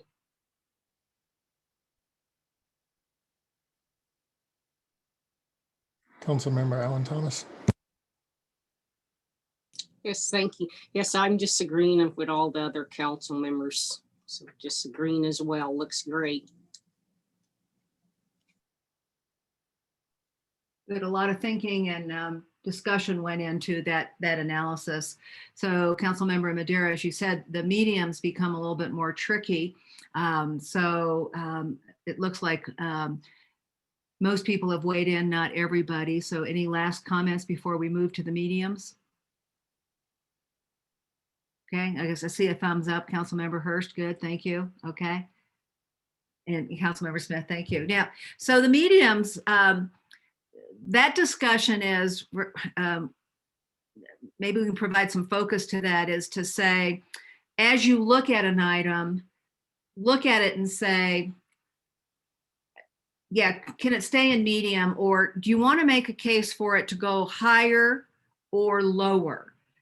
So as you respond to it, if you can take a look at that and say, gee, I think that this item, the writing upgrades at the MSC, you know, when all things are said and done, yeah, I think it's important, but it might be lower. So if you want to make a case to take it higher or lower, rather than try and analyze each and every one, that might be a process that will help us facilitate this conversation and get some input. So again, as you look at the mediums, are there any that immediately jump out to you that you say, I just think that it needs to be in the high category? Now we want to be careful, because if we get too many highs, that's not real helpful, because then it's how do we get it all done? Because there's you know, and I remember Roger's immediate and Kathy's earlier comments at the start of this, is that these are projects and activities in addition to the day-to-day core central activities of every staff member that, you know, finance department, they got to cut paychecks every week or every 2 weeks. You know, they have to participate in audits. The police department has to do routine policing and stopping of, you know, speeders and those things. So this is on top of day-to-day core central activities. So again, my caution is we don't want to create just a whole list of everything is high. Okay. So as you look at the mediums, any quick reactions one way or the other, that doesn't it just, should it go higher? Should it get lower? Give us a quick analysis and we'll just check in with other council members and see where we land. Council Member Wadiola. Thank you, Mayor. Yeah, I think, you know, most of the mediums for me are all right. I have 4 that I really want to get staff input on. One of the things we've always kind of really been hard on is efficiency in staff, you know, and I think to get there, we have to have proper policies and systems and evaluation systems, so we know where we're at for our employees and to be fair. So I would want policy handbook for employee handbook. I think that should be a high, because I think our employees should know what the policies are, what is expected of them, what is not expected of them, and that this is kind of like the writing for their jobs. The evaluation system, you know, one thing that when the previous council we came, there wasn't really an evaluation system for our own city manager, city attorney, and judge. They did their own evaluation and we had to evaluate them on their own. I think this is a key component of working at any organization, is your evaluation. What are you going to be evaluated on? And the sooner we get a better evaluation system that it works from the lifeguard at Bison Ridge to the director of a department, we have to have a very fair evaluation system. So I would want to see that.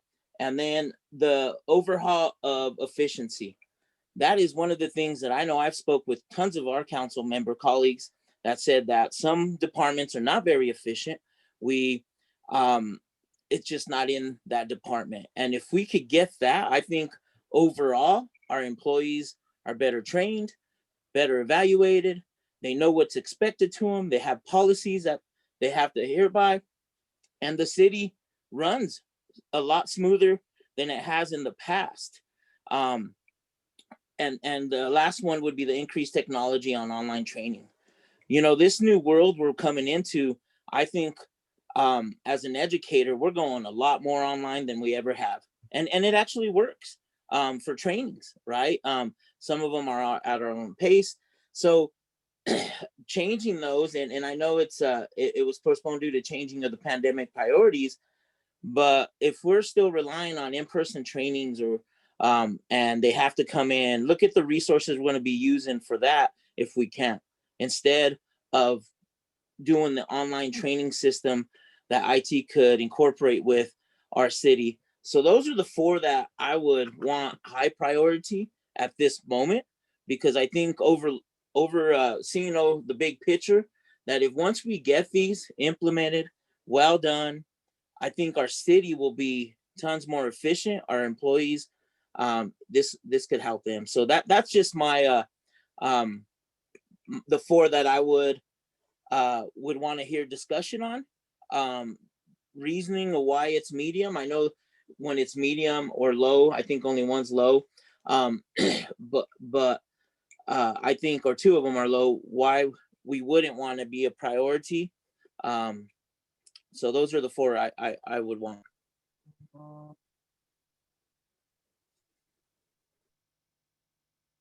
Yeah, the only comment I would offer you is, we have an existing policy handbook.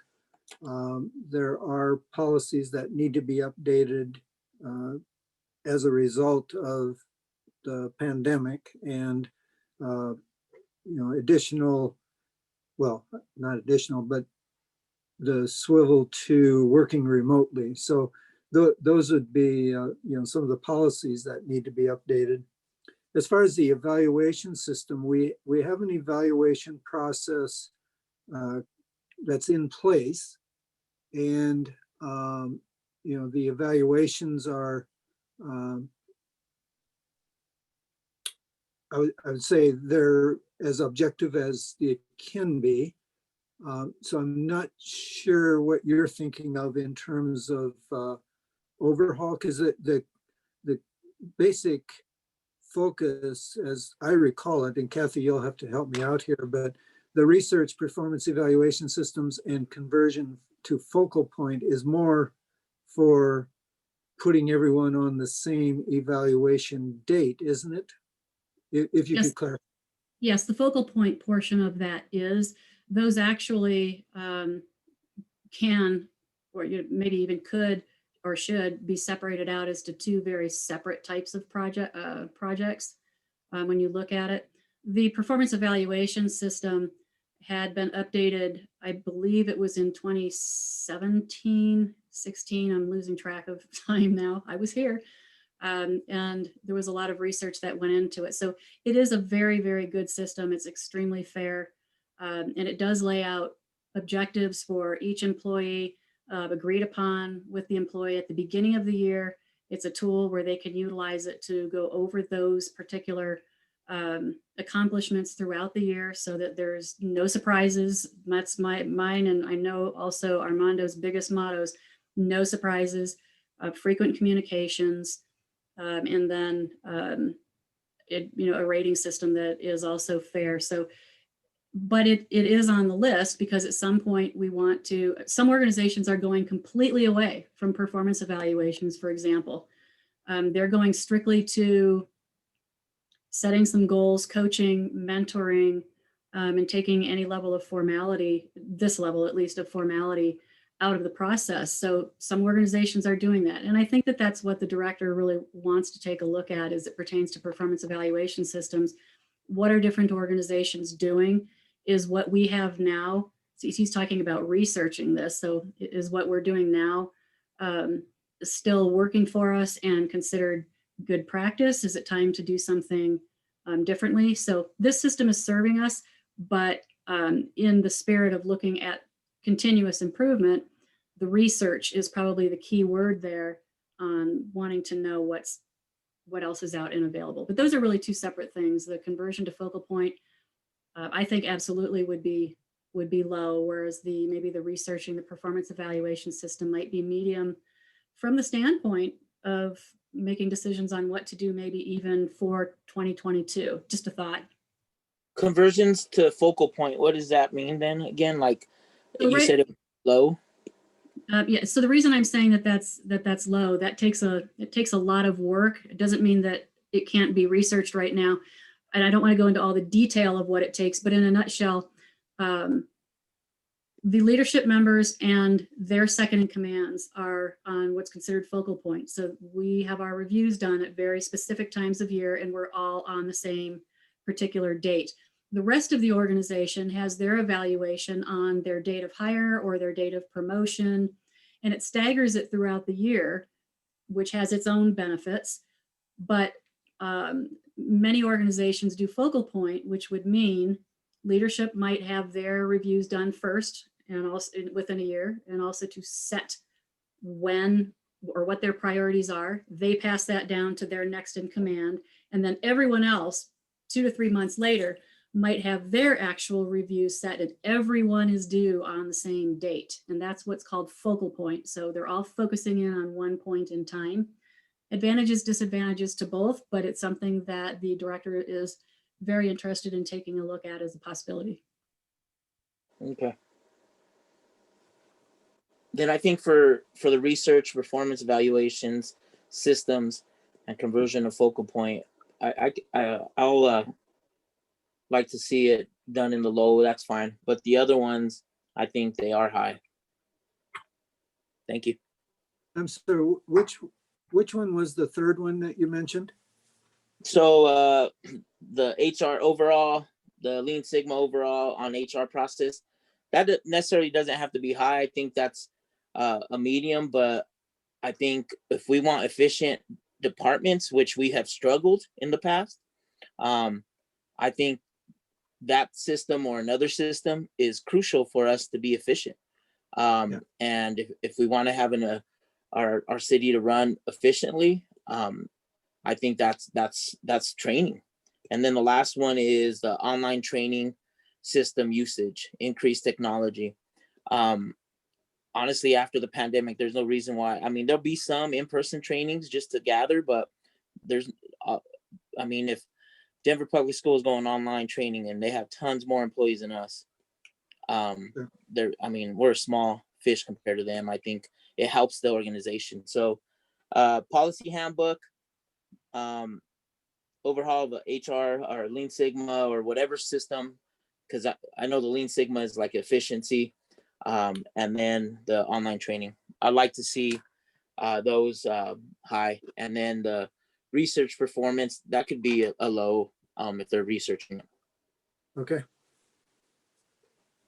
I'm sorry, I got kicked off there for a moment. I'm not sure what happened. I need some IT technology stuff going on here. So other council members, as you listen to the description of efficiencies and whatnot, agreements, disagreements?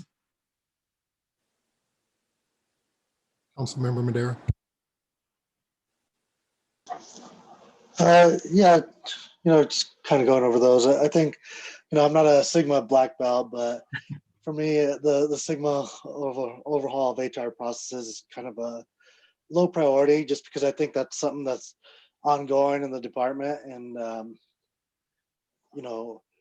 that process takes time, and it needs someone to look at those processes. And a lot of times when you get someone new in the department, they as they're learning these processes, they start learning some efficiencies that they can do, or something that has maybe been done the same way for a long time because it was always done that way, and there's a better way of doing that. So that for me is it's a low priority, just because it's a process, right? And it takes a set of eyes to kind of learn that system and then develop those efficiencies over time. To me, the policy handbook is kind of low for the same reason. I feel like the policy handbook should be constantly evolving. I think that should have been when we notice that there's something that maybe isn't up to date anymore, such as working from home. We should have been working on that policy when we recognize that, and then go through that, whatever that formal process is. I know where I come from, we write the policies, and then it goes through all these levels of reviews until it's finally signed off at the highest levels. So, and that's kind of a as needed type project. I don't know if we're treating it in the city as, one one book where it can only be updated once, and we look at everything at the same time rather than everyone kind of looking at bits and pieces as they see fit. So that to me is low for that reason, where I think it's something that you have to constantly be working on and reviewing. The one thing that I would like to see be more of a medium priority would be establishing the internship program. So, we're constantly talking about shortages in different areas of the city, and this to me is a program that, if implemented correctly, can be leveraged to help those departments to be a little bit more efficient, or just have more hands, to share the workload. And I'm thinking of permits and community development. I think could benefit from the use of an internship program, and so that to me I think should be medium, because once you get that program up and running, it's one of those things where it only gets more efficient and better over time. And so you can use those interns to help leverage some of that work. Okay, so And then- go ahead. Oh, go ahead. I was just going to ask which ones did I miss from Councilman Guardiola's? The evaluation system and the online technology. Yeah, I think the evaluation system can stay as low. I think if there's a process already in place, I'm not familiar enough with it to know where it's lacking. So kind of relying on staff to really let us know if the system is something that's non-existent, then I would say it needs to be prioritized higher. But if we have a system, I'm kind of the school of thought that depending on how you do these evaluations, it could be really overrated and almost detrimental. So I think you really have to be very precise in, how frequently you do them, what you're asking, and try to make it not too cumbersome, where, I've had places where you're getting a feedback every week or two, and it becomes, too much. Sometimes you go into those meetings and have nothing to talk about. And then, I've been on the other end of the spectrum where you do, one a year, and you're kind of expected to write a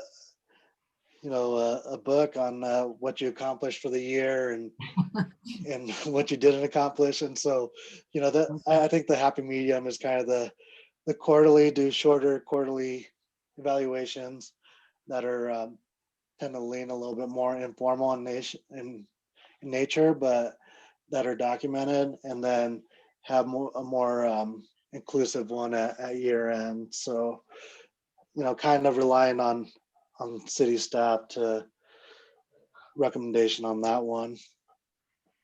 Yeah, so what I heard Kathy say is you do have a performance review system now. It's meeting some current needs. You're looking for the improvement and taking it to the next level and creating that focal point. So we've heard a couple of divergent points of view from two different council members. Anybody else want to weigh in terms of this? Councilmember Hurst. Yeah, I was trying to take some notes on which ones to respond to appropriately, because there's some that I'm either way, it doesn't matter to me. Okay, good. But the Lean Six Sigma overhaul for HR processes, I've done that in an old company, and I kind of agree with both sides. It's very important, but I also think it's very much a culture within the unit itself or within the organization itself. And so, taking a look at your everyday processes while you're at work and kind of challenging all employees to promote new efficient ideas up to their supervisor, and their supervisor having the flexibility and decision-making authority to implement those, and try and fail sometimes when you're trying, because you learn to get even better after you fail the first time sometimes. And just having that flexibility is important. So I'm okay with it, being a medium in importance, but just understanding from an organizational level that continuous improvement push that lean and Lean Six Sigma really drives for is something that's going to always be important on an annual basis. And so, prioritizing it higher than the rest in 2021, maybe we don't list it like that on the list, but it's always a high priority from my point of view for an organization to continue to challenge their own staff, to look for continuous improvement in efficiencies in, what makes the most sense. And in my experience, at least from improving safety through lean efficiencies, I always found the best ideas coming straight from my employees that needed to kind of self manage their own safety. And so they were always the best at highlighting where we can find our improvements. So I just think organizationally that is of great importance, but how you implement it kind of is how the culture of the organization will move forward with that one. The learning management system, at the state level, we have the same thing. We have certain requirements that we weren't able to skip because of COVID, but it did all move online instead of having to do it in person. Our maintenance training academy at CDOT has moved 100% online. We used to bring thousands of people in every year for that. Crazy cost savings in that as well. But, I think there's definitely some programs that you'll get more out of the training if it's face-to-face that I would, leave up to you guys to decide, as maybe the pandemic subsides and we have the ability to do so. But I think it is good to invest in a learning management system that keeps everybody organized. I'm not gonna lie, I love the reminders because, if you only have one training to do in a quarter, you might forget that. And then I get an automated email that reminds me to do it. So I think there's just a lot of little benefits that you can get out of an LMS that can improve your overall training program, and it allows it to be utilized better in the assessment period on an annual basis. And so I just think there is value there. Leaving it at a medium, but kind of leaning towards the medium high could be good. I would like to see it get done, or at least have some legwork into next steps we need to take in 2022, completed in 2021. And Councilmember Hurst, that's actually a good way to look at it. And other council members, you may also look at that and say, those items that are of moderate importance, medium importance, or medium high, that you might ask staff to say, look, we think it's important enough, and maybe make it a little bit more of a specific goal to say by Q3 or by Q4, begin to start putting the outline and skeleton of a plan together so that you can hit the ground running in 2021, because it's all important. And you're absolutely right about the culture impact, Councilmember Hurst, which is the challenge of a culture of excellence and continuous process improvement doesn't happen overnight. And those are longer term goals, and to create agile systems and training where people are learning, how to disrupt and change processes granularly and internally, that takes a little time. So think also in terms of, hey, we can keep it as a medium one, but we want to light a fire under that one at the end of the year so that we're really making some good progress in 2022. That's another way to look at some of these, to give staff some guidance so that they don't get stuck trying to do all of these items. Any other comments on Mayor? You got a couple more people. I just needed to say one last thing about the internship program. I actually do think that program does kind of push towards an overall organizational positive. If we could get something off the ground, again, if that's laying out a program that can be implemented in 2022 and leaving that as a medium priority, that is still something I think 2021, or could add value to 2021. And the reason I say that is we're continuing to struggle to hire.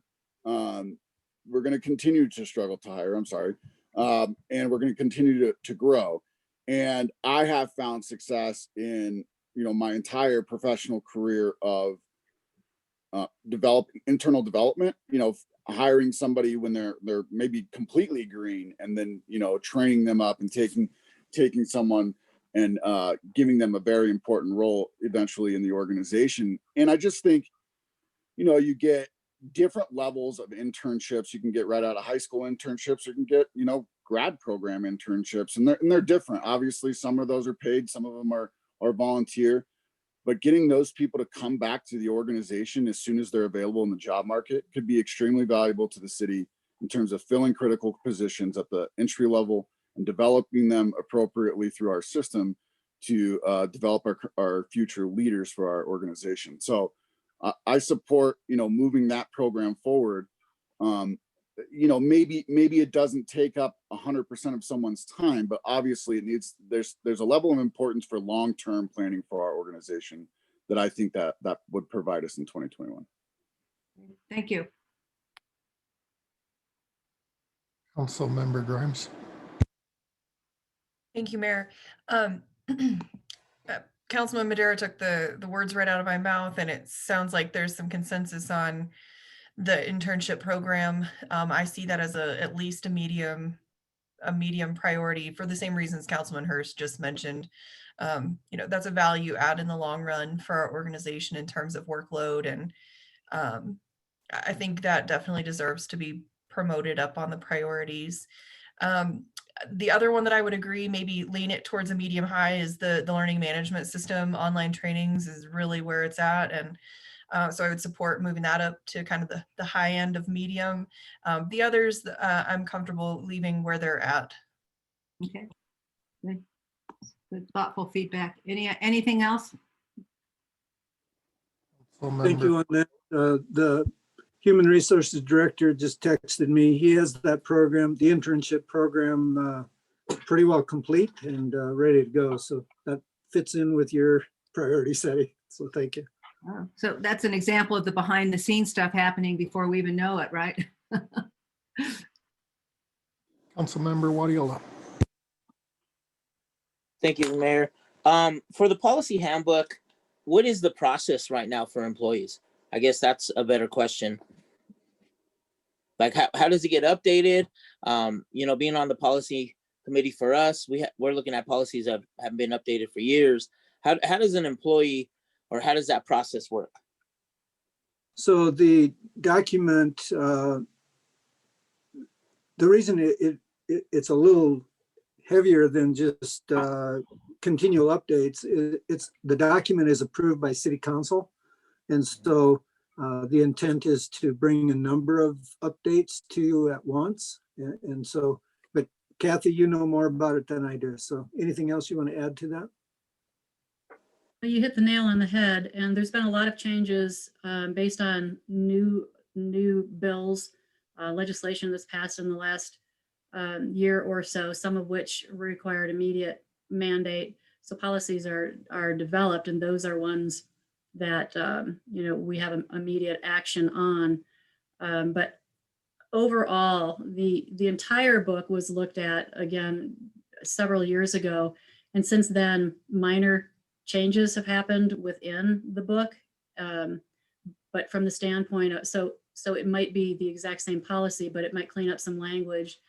But the biggest concern would be it probably needs at some point a cover to cover review of every one of the policies, just to see if we want to be doing something different, either more leading edge, or everything is in compliance with the law. We're not concerned about that, but things change in order to stay competitive. Various things change, and laws certainly change. And so that's, I think at this point, that's where it's at, is taking a bigger look at the entire thing the individual ones are not the biggest problem. So also getting a text from the director. He says that the policy, the book as a whole had not been updated since 2020, but there were several changes that were made in 2015 that informed the whole rest of the book. The whole rest of the book did not need updating at that point in time. So 2015 apparently is the last time that was looked at. We did have, thank you for the reminder, Armando. We did have an attorney from Mountains, well, it's now called Employers Council. It used to be Mountain States Employers Council. Take a look at it, cover to cover. And while they're, at that point in time, the policies were looking good, there's a lot that we could change. There were, several recommendations that were made. So this is more wanting to take a look at it, cover to cover and giving it a clean blessing. Okay, Kathy, so go ahead. Sorry, sir. Kathy said 2020. She meant to say 2012 is when it was Sorry, adopted. yes.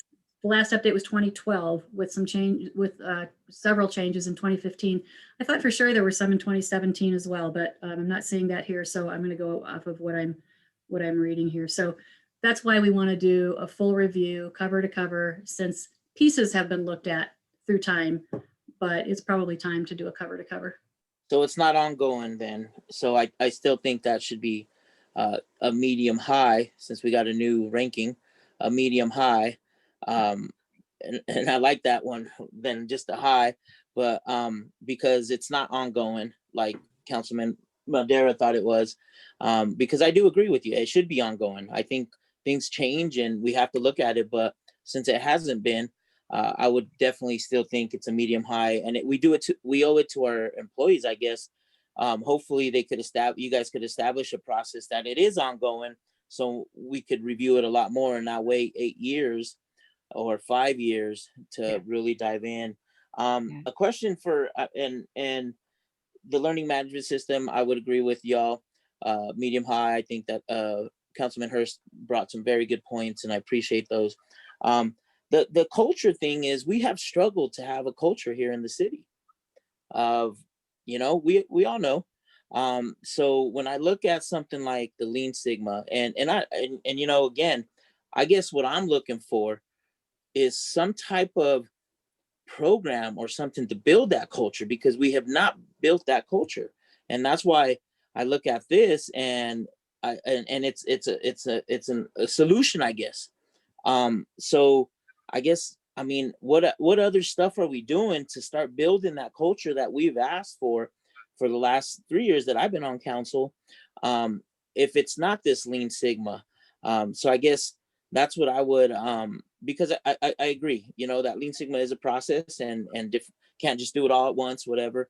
So what are we doing, or what should be a priority, if that's an important priority that I've heard all year and last year of, from my colleagues, like what kind of programs? I think that's something that maybe HR and you guys could come up with, if it's not going to be a high priority of Lean Sigma. Like what kind of programs are we bringing to change those, that culture?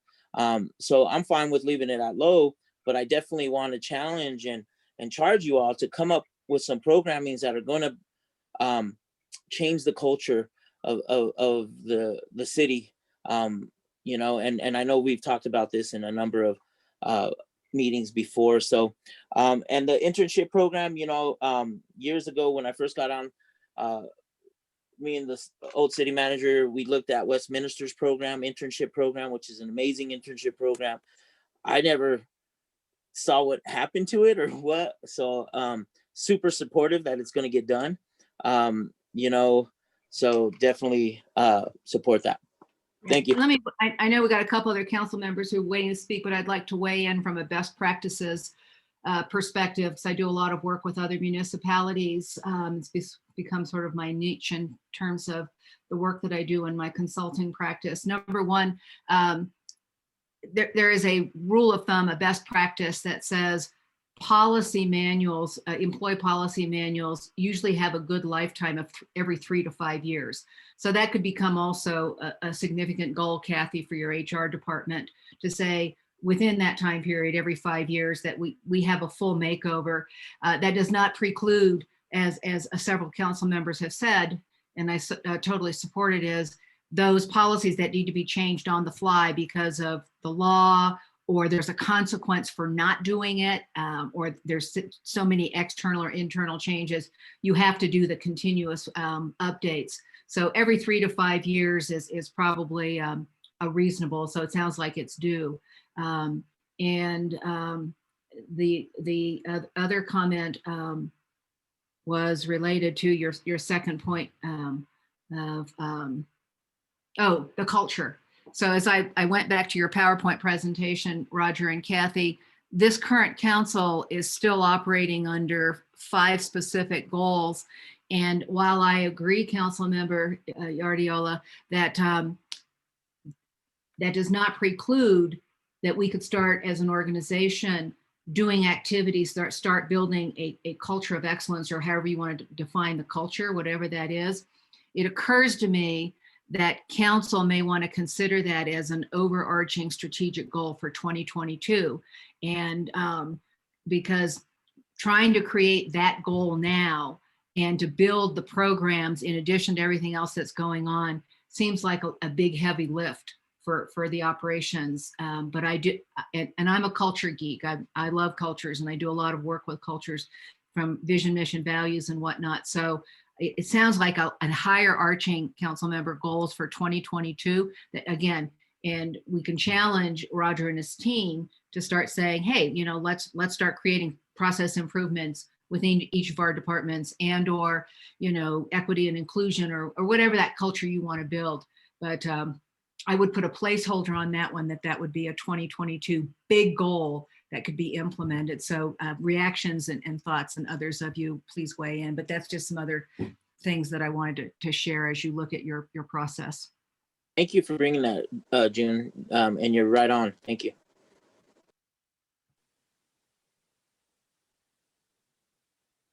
Councilmember Hurst.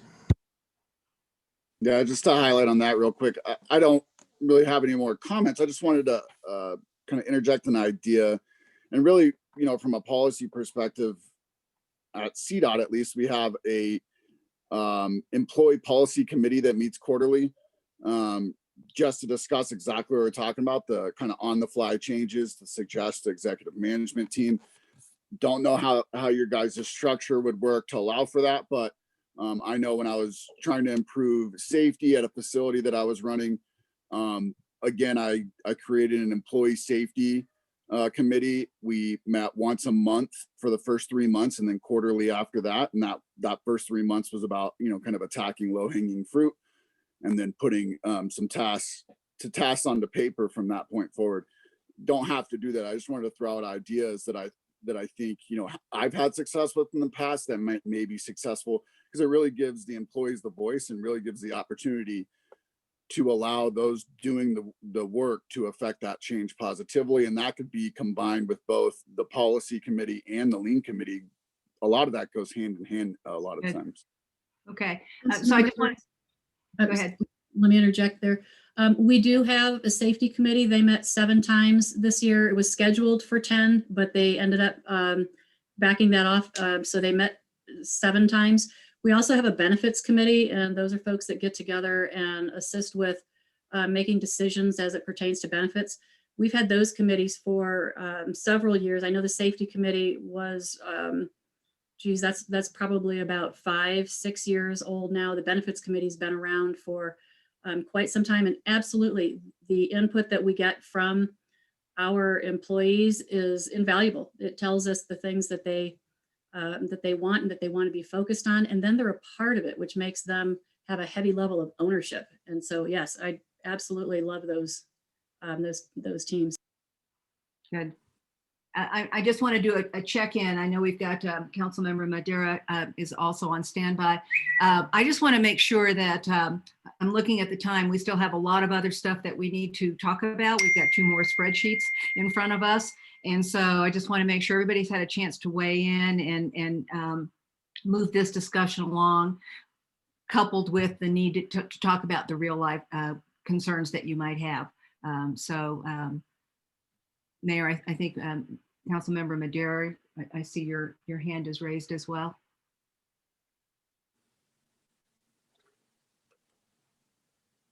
Yeah, I just had a question about the employee policy handbook. Is there a reason that city council's approving this? You know, because at the end of the day, we're, you know, kind of a step removed from the employees. You know, we manage the city attorney, the city manager, and the judge.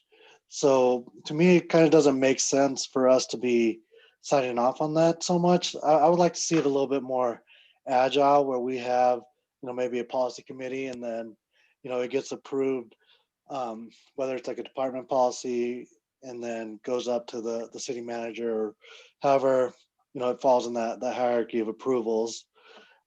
Is there a reason why city council's approving that? We used to have two separate documents, one part that was approved by city council and the other part that was approved by the city manager. There's some legal implications there, and I'd have to defer to Robert regarding the legal aspects of it. Yes, just briefly, it's required by the charter, and you could split it up into two. The charter provides that the city manager recommends for approval by council appropriate personnel rules and regulations governing officers and employees of the cities. So we can have a policy handbook that is separate, that is administratively approved, and I think that's what needs to be done in this project. Yeah, and that's fine. I think if it's going to be approved by city council, we just need to maybe work something in there where it's being reviewed every 3 to 5 years, you know, so that way we don't have a stale handbook, because a lot's changed since 2012. For the good and the bad. Right. And then the last thing is for the Sigma, you know, I think just because it's rated low, to me, doesn't mean that's not being worked on. I think the reason it's ranked low is just because it's something that's already being worked on in the process. And, you know, like we heard about the internship program, maybe it's just a little bit further along. And it really is a culture, and, you know, that's a culture in one department in this instance.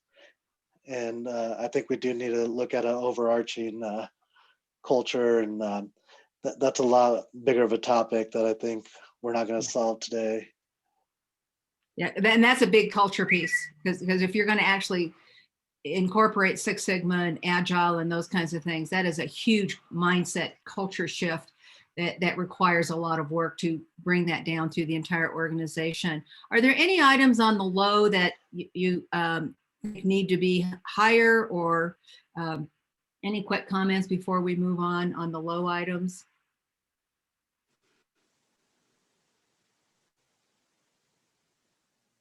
Okay.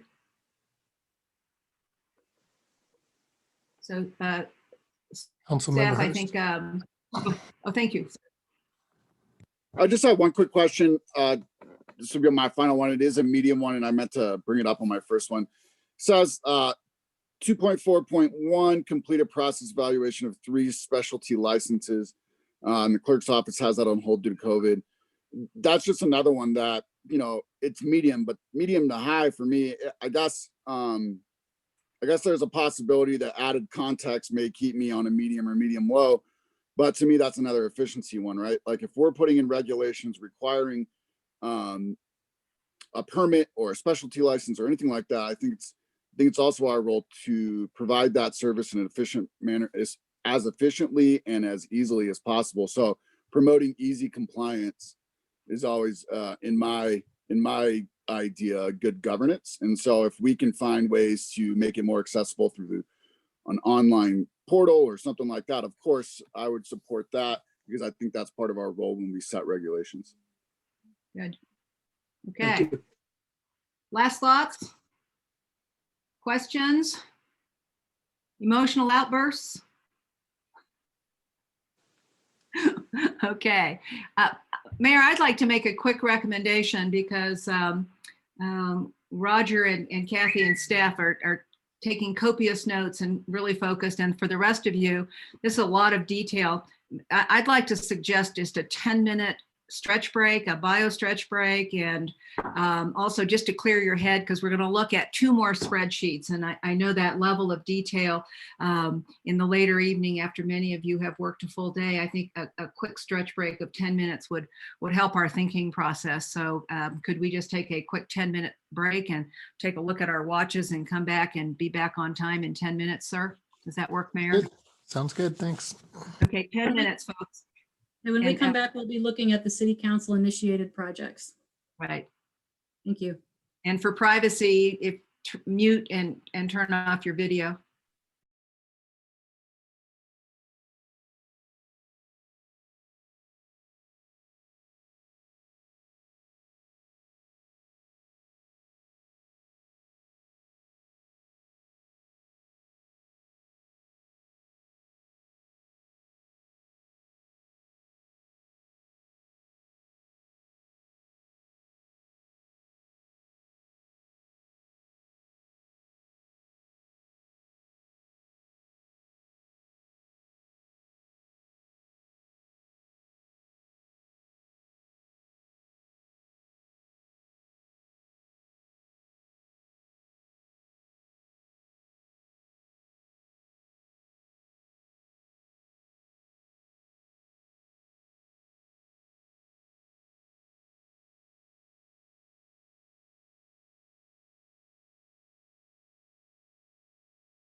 Looks like we're all back, so we can get started.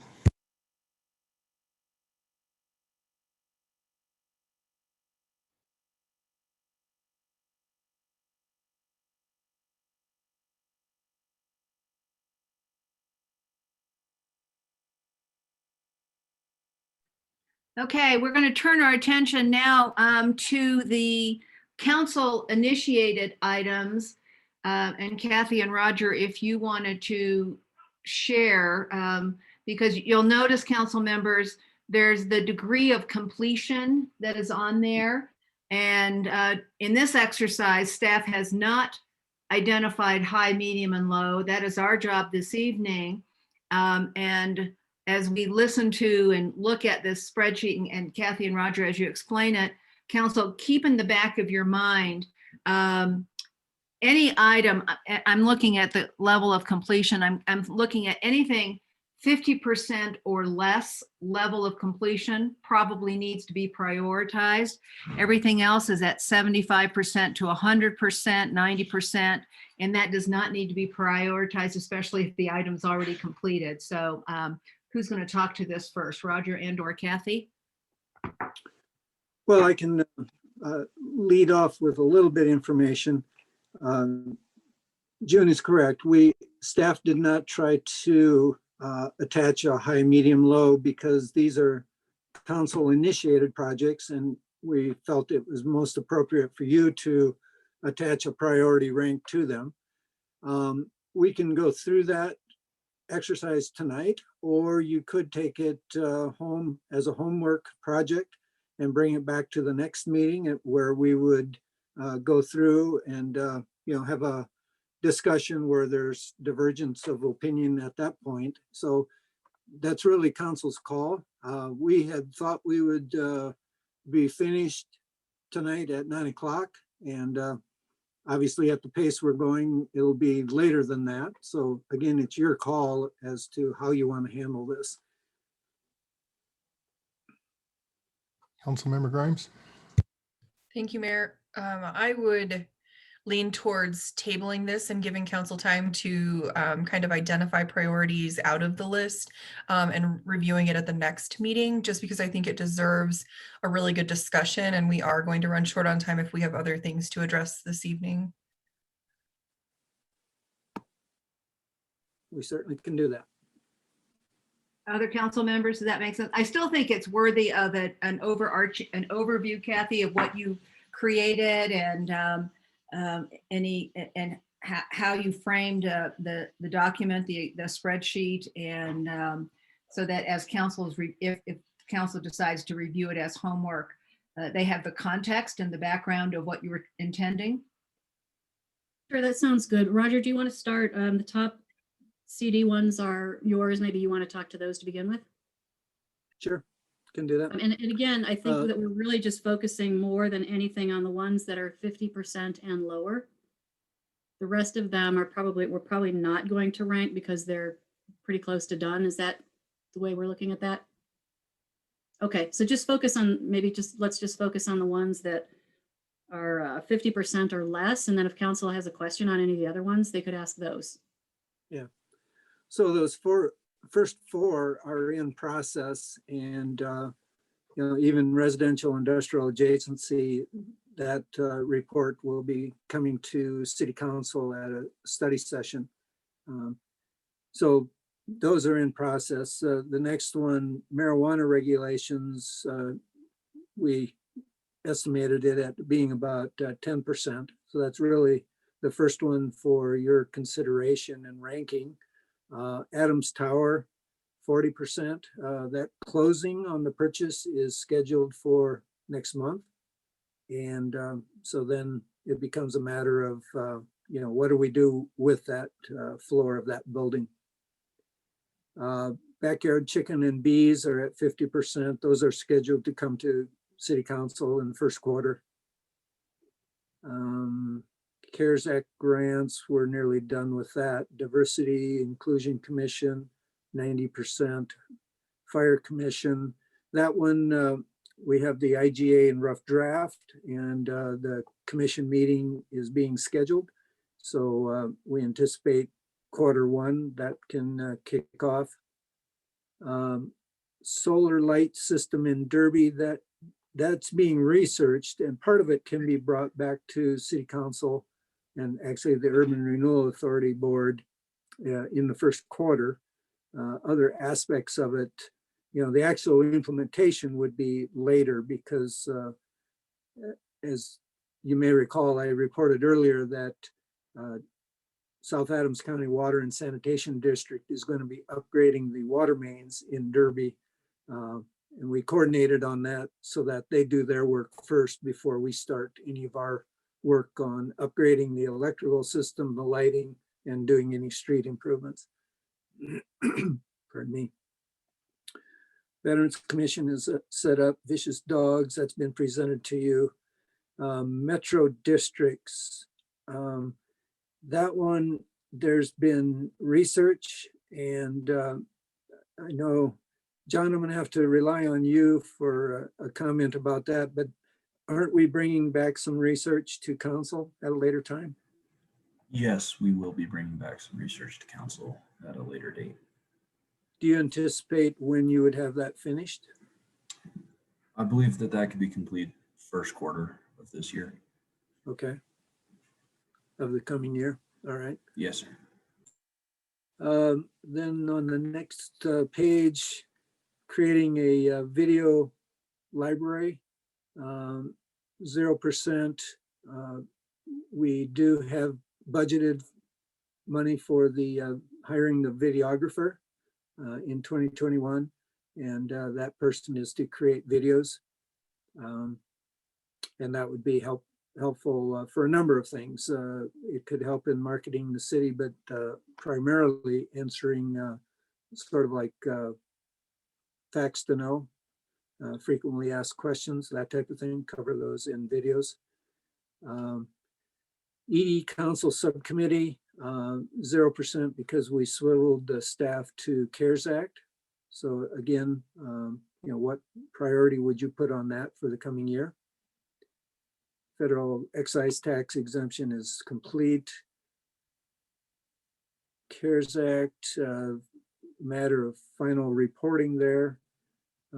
Internship program, we talked about that in the previous discussion, both the citywide and the veterans. The veterans internship program is close to completion. It's at 90%. E-ticketing at 80%. I know they're working on that right now. Charter changes, that's one that at the time it was at 0%. I know there's been a meeting, staff meeting subsequent to this, discussing what needs to happen there.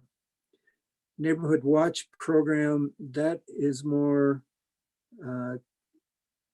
police department is on standby to assist neighborhoods that want to initiate it. So it's not really like they need to do anything until a neighborhood requests it.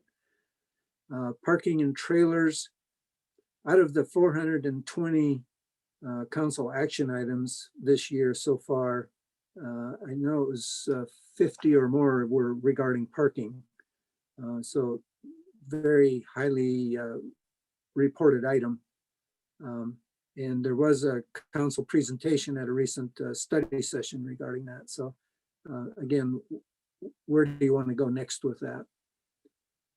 Same thing with parks on the next page, parking, lighting, traffic management. CARES Act is 100% for seniors, 100%. Park ranger, 10%. Community navigator, 10%. Those were more recently than this, approved by council for moving forward. So that 10% is a little misleading at this point. And then dumpsters, that actually turned into, that's the cardboard dumpsters for recycling cardboard. And that actually ended up being at the Civic Center and at Bison Recreation Center. And then keep Commerce City clean. That is at 0% at this point. It's going to take a substantial effort for that one and coordination among most of the city departments to have a significant program in that area.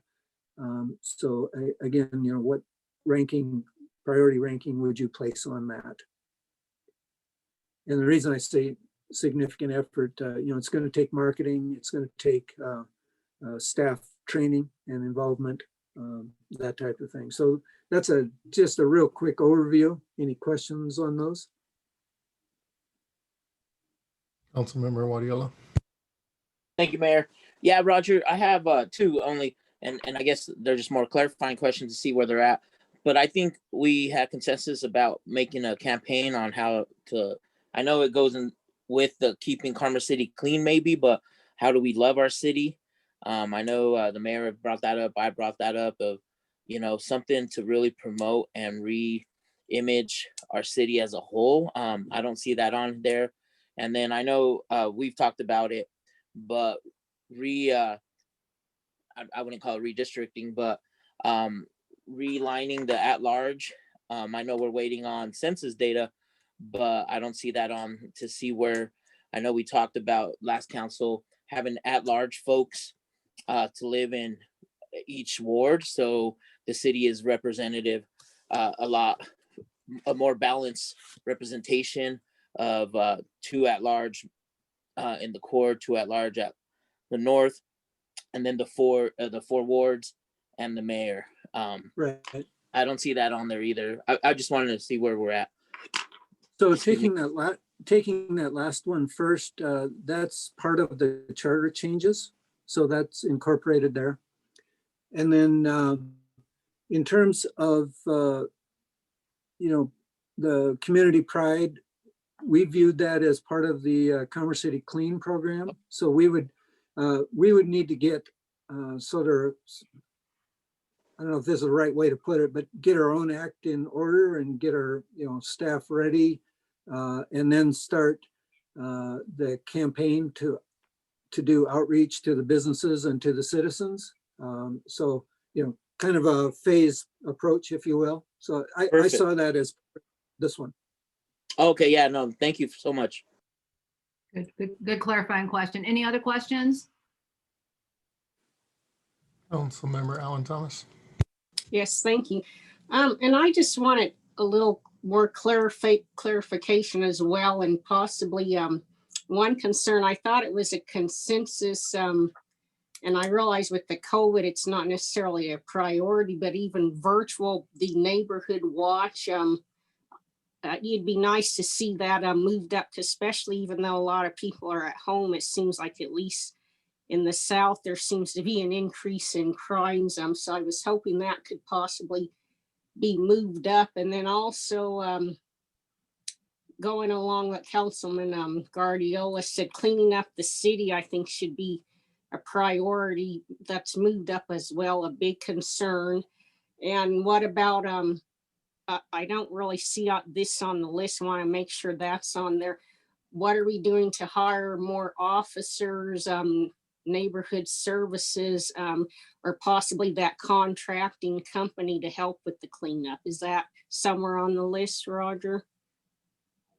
Well, again, cleanup would be part of the Keep Commerce City Clean. Officers, I don't recall that was a project initiated by the city council. We do have an ongoing effort to recruit police officers, and I've continued the policy, if you will, of trying to overhire in the police department. But ongoing recruitment is a constant effort for the police department.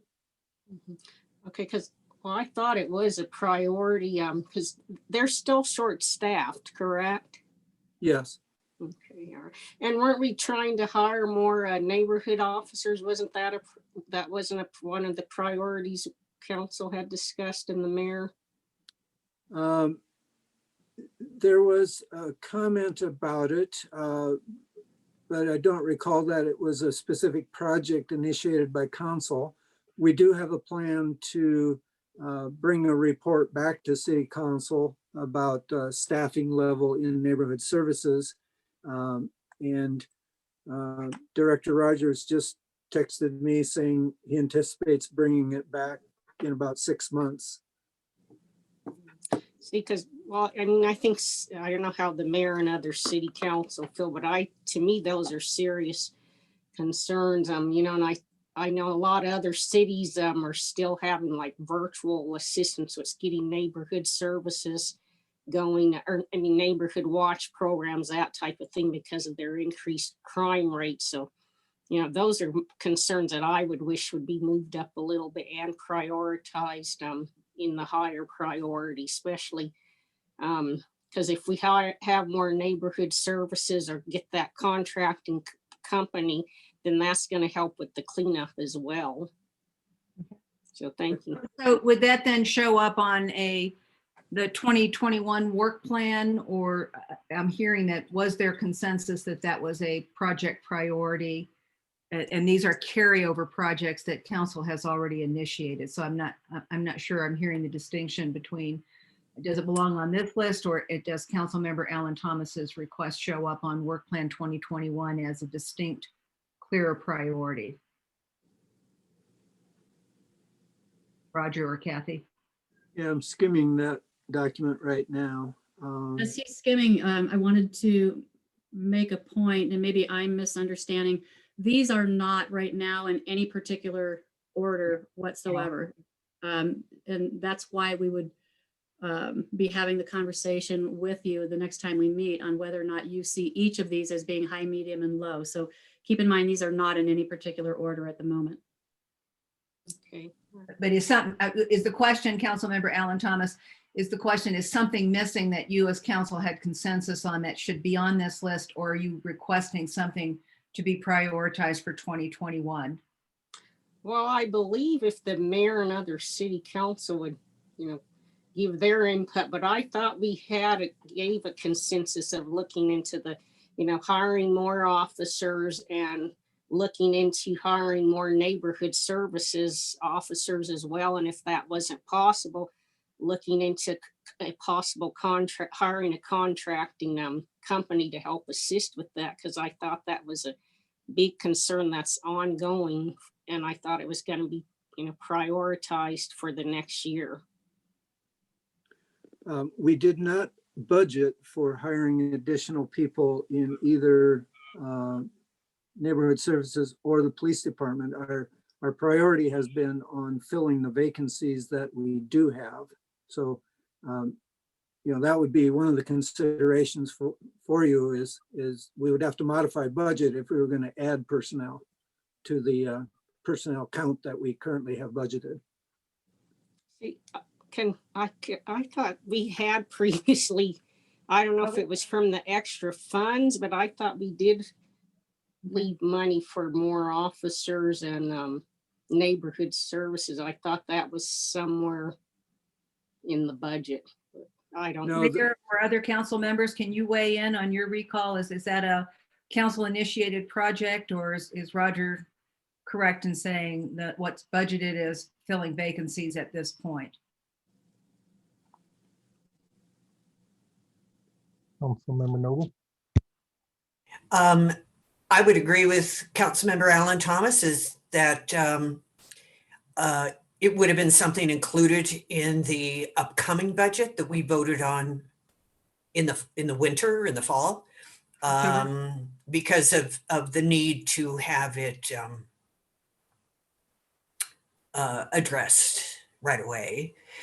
So it looks like that isn't something that did occur, but we don't get down to that level of detail in the budget. So it's hard to know what is included and what isn't included in the budget. I think that there was $881,000 left out of COVID funds also. So maybe some need in one arena could be moved over into another arena in order to accomplish what Councilmember Alan Thomas is saying. I do have a couple of other items that I'd like to get to too after we discuss it. Okay, so let's get clear on this. So council, what we're looking for is that an item that's missing because you already had a consensus discussion? Or is it something that should be added in our next discussion, which is the 2021 work plan? And we want to get that clarity because then you need to have the complete list to prioritize based on Councilmember Grimes' suggestion, which I think is a good one, is to do this as homework. So Let me jump in for just a second to clarify. If you recall, we cut all of the departmental budgets by 2%, and the council decided to restore that 2% to the police department. So that may be the source of the confusion. So that would simply fund the existing authorized positions that are there. It would not add positions to their budget. Does that help?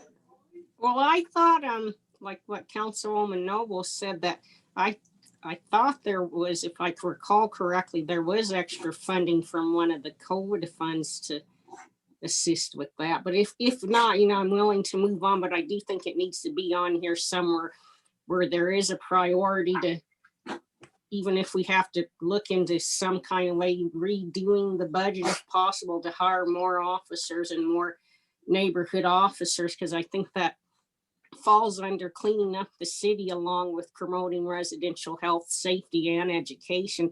And then there was that extra funding given to start the neighborhood services as well, even if we can try to start getting virtual, some type of education programs to start those neighborhood watch programs as well, and starting next year. So I do think it needs to be on there somewhere. okay. Thank you. Councilmember Noble. Yes, thanks a lot. I'm noticing from the list that there are some things that I consider very critical that haven't been begun. And that would be, or don't have percentages associated with them. That would be metro districts, which is a very critical issue and has certainly gotten a lot of media attention. I'm not going to assure you it has the attention of residents who are impacted by metro districts in the north. We had planned to have a town hall in April, and that town hall, of course, got postponed because of COVID. So all of this has been hanging out there. And I don't know what kind of research that John is working on, but just even having access to all the information associated with all of these metro districts that exist in Commerce City would be helpful. I had noticed in addition that Commerce City has the highest mill levy of any of the other communities in Colorado for its metro district. So that's something for us to be looking at. I think it's really urgent considering the development that's going on and that's planned in this area.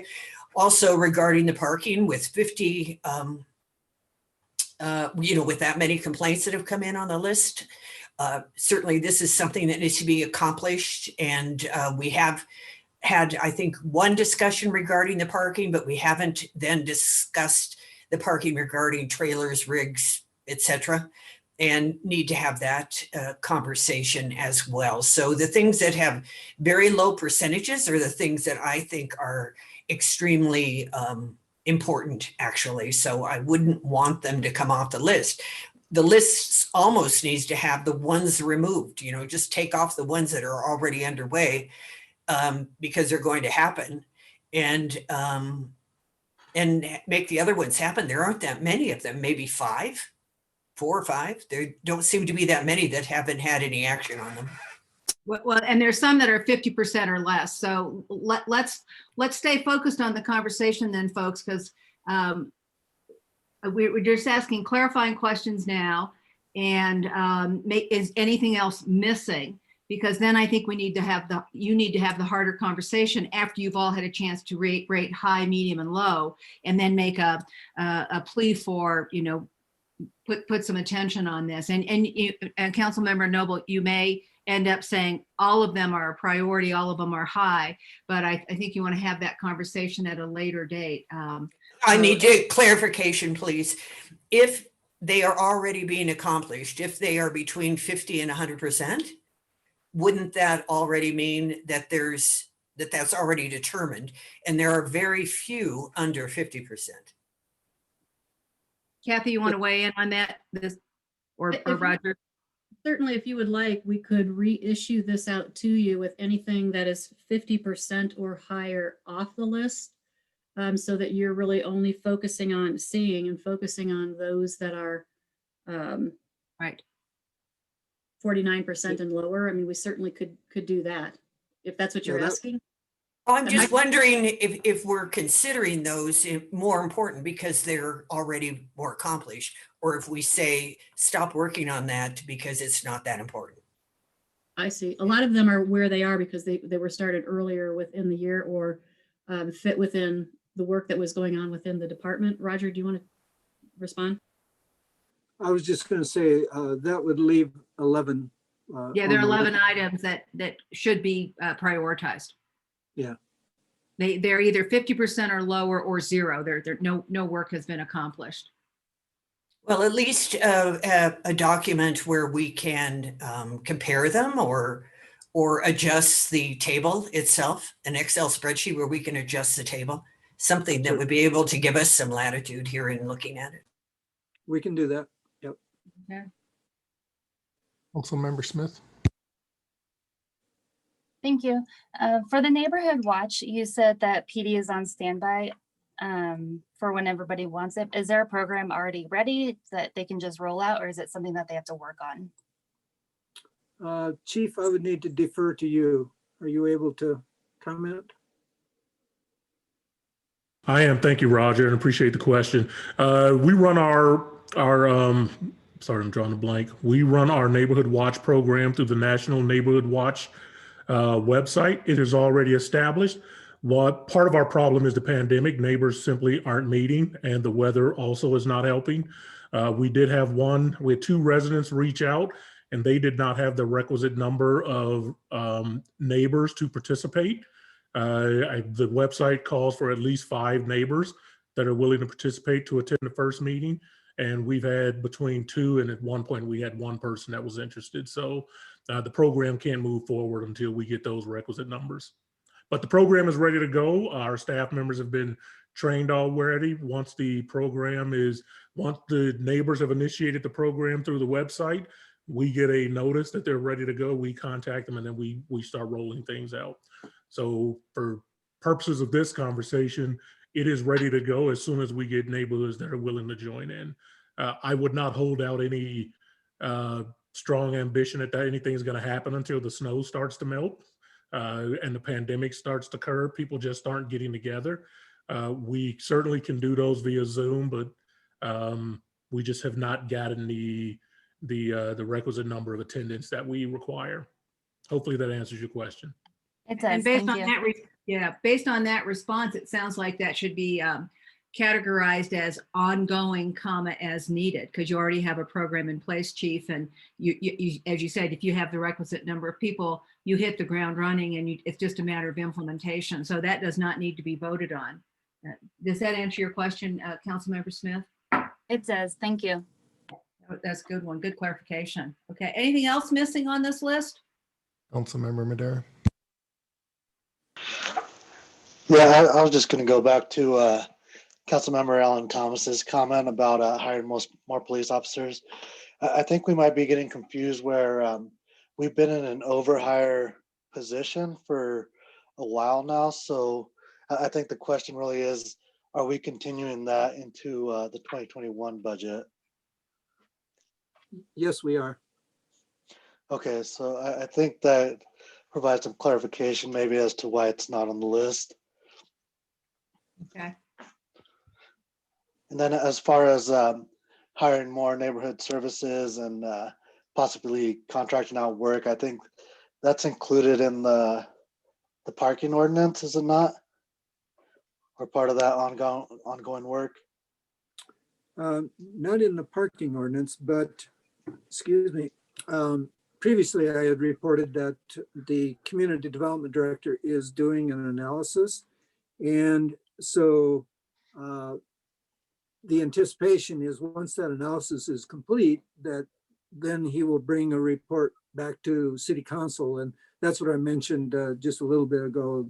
He anticipates being able to do that in about 6 months. Okay, thank you. Has everybody had a chance to weigh in? I'm ready to move on if you are. By way of summary, just a couple of things. As I look at the outline of this spreadsheet, and I do think Councilmember Noble, a revised form that you should have to do the voting on high, medium, low is in order so that everybody's on the same page. What I like about the way this spreadsheet is created is if you are a goal-oriented organization, you have 5 strategic targeted goals as a council, that each one of these projects relate to one of your goals.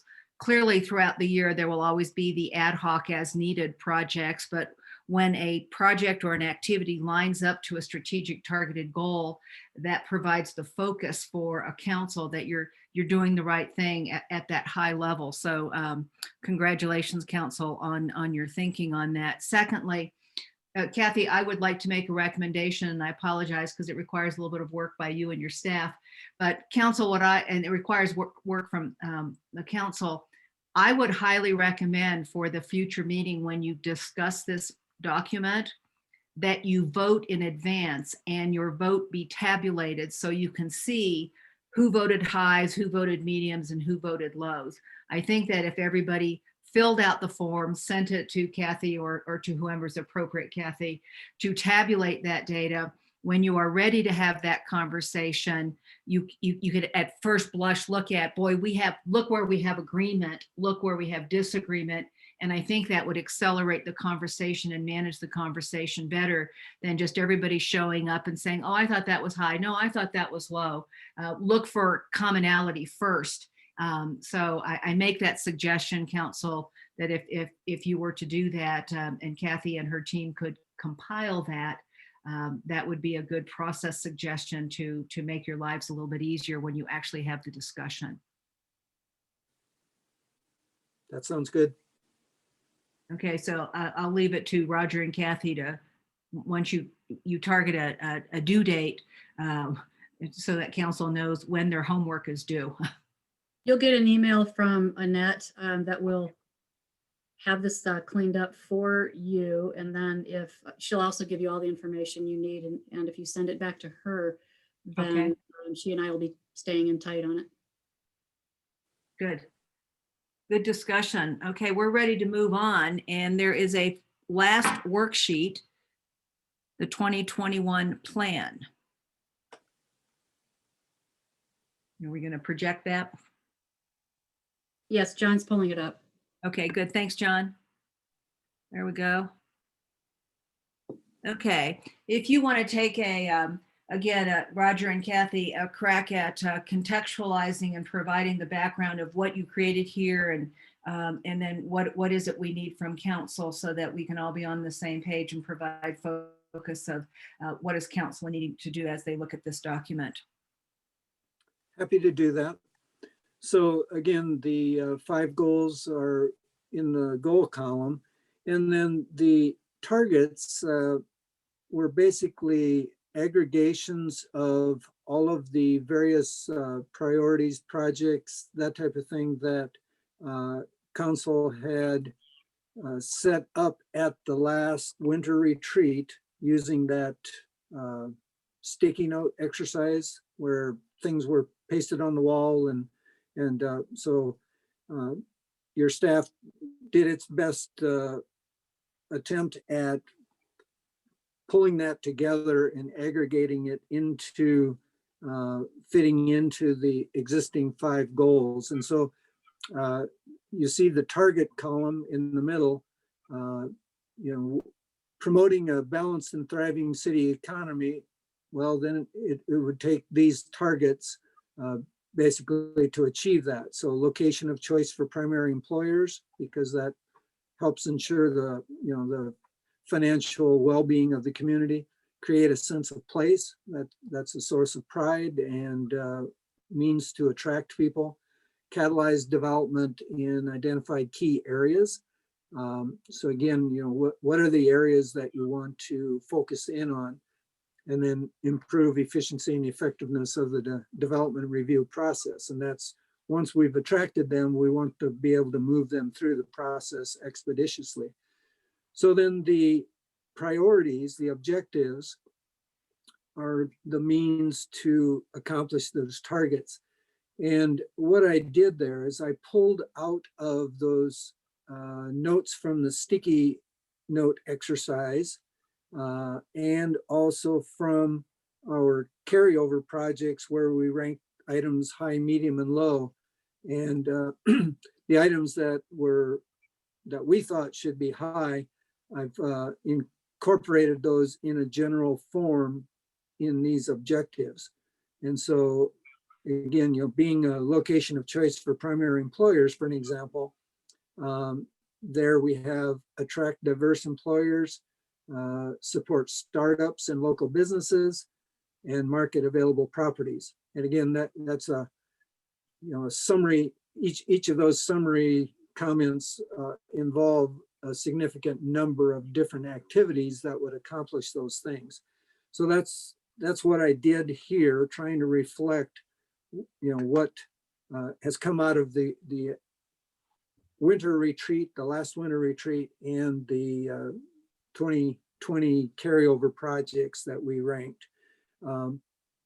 You'll notice that some of these things do cover items that were city council initiated projects. They fit in, but I'm not sure I have been able to incorporate all of those items. And so that will, we'll need to modify this once we have gone through the next exercise of the city council initiated projects.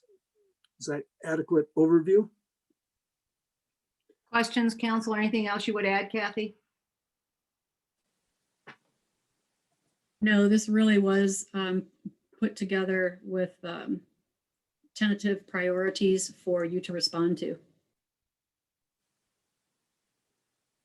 Let's look first for questions of clarification from the council. Do you need a minute or two just to scan this document? Because there's a lot on here. Let's just take a quick quiet moment and sort of scan what Roger just overviewed for you.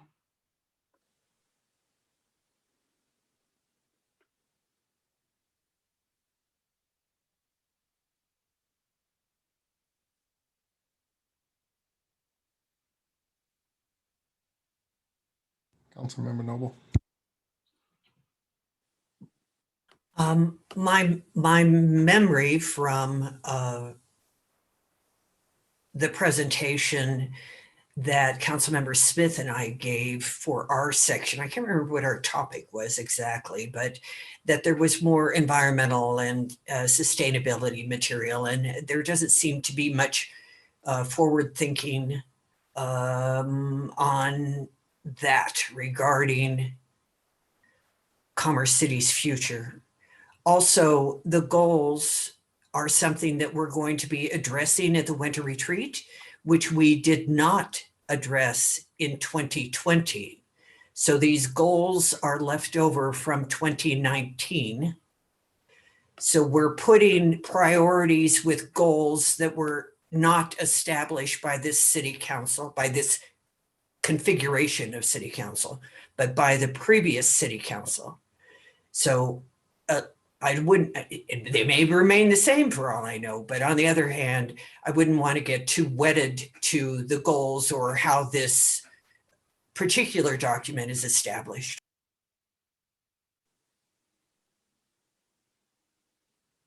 Councilmember Alan Thomas.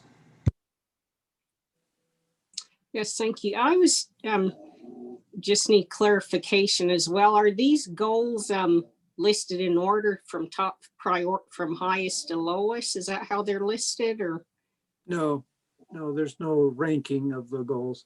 Okay, because I was concerned too. If I recall from the retreat as well, under promoting resident health, safety, and education, along the same lines as Councilwoman Noble, I don't see, like you said, environmental, anything with the environment addressed. I mean, I think that should fall under there as well.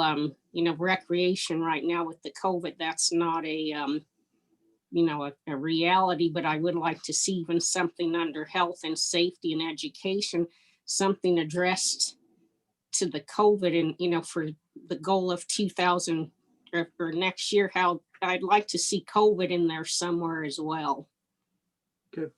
Boy, does that make sense? That's our current reality, so it should show up. Right. Good Thank you. observation. Yeah, thanks. Councilmember- Oh, go ahead.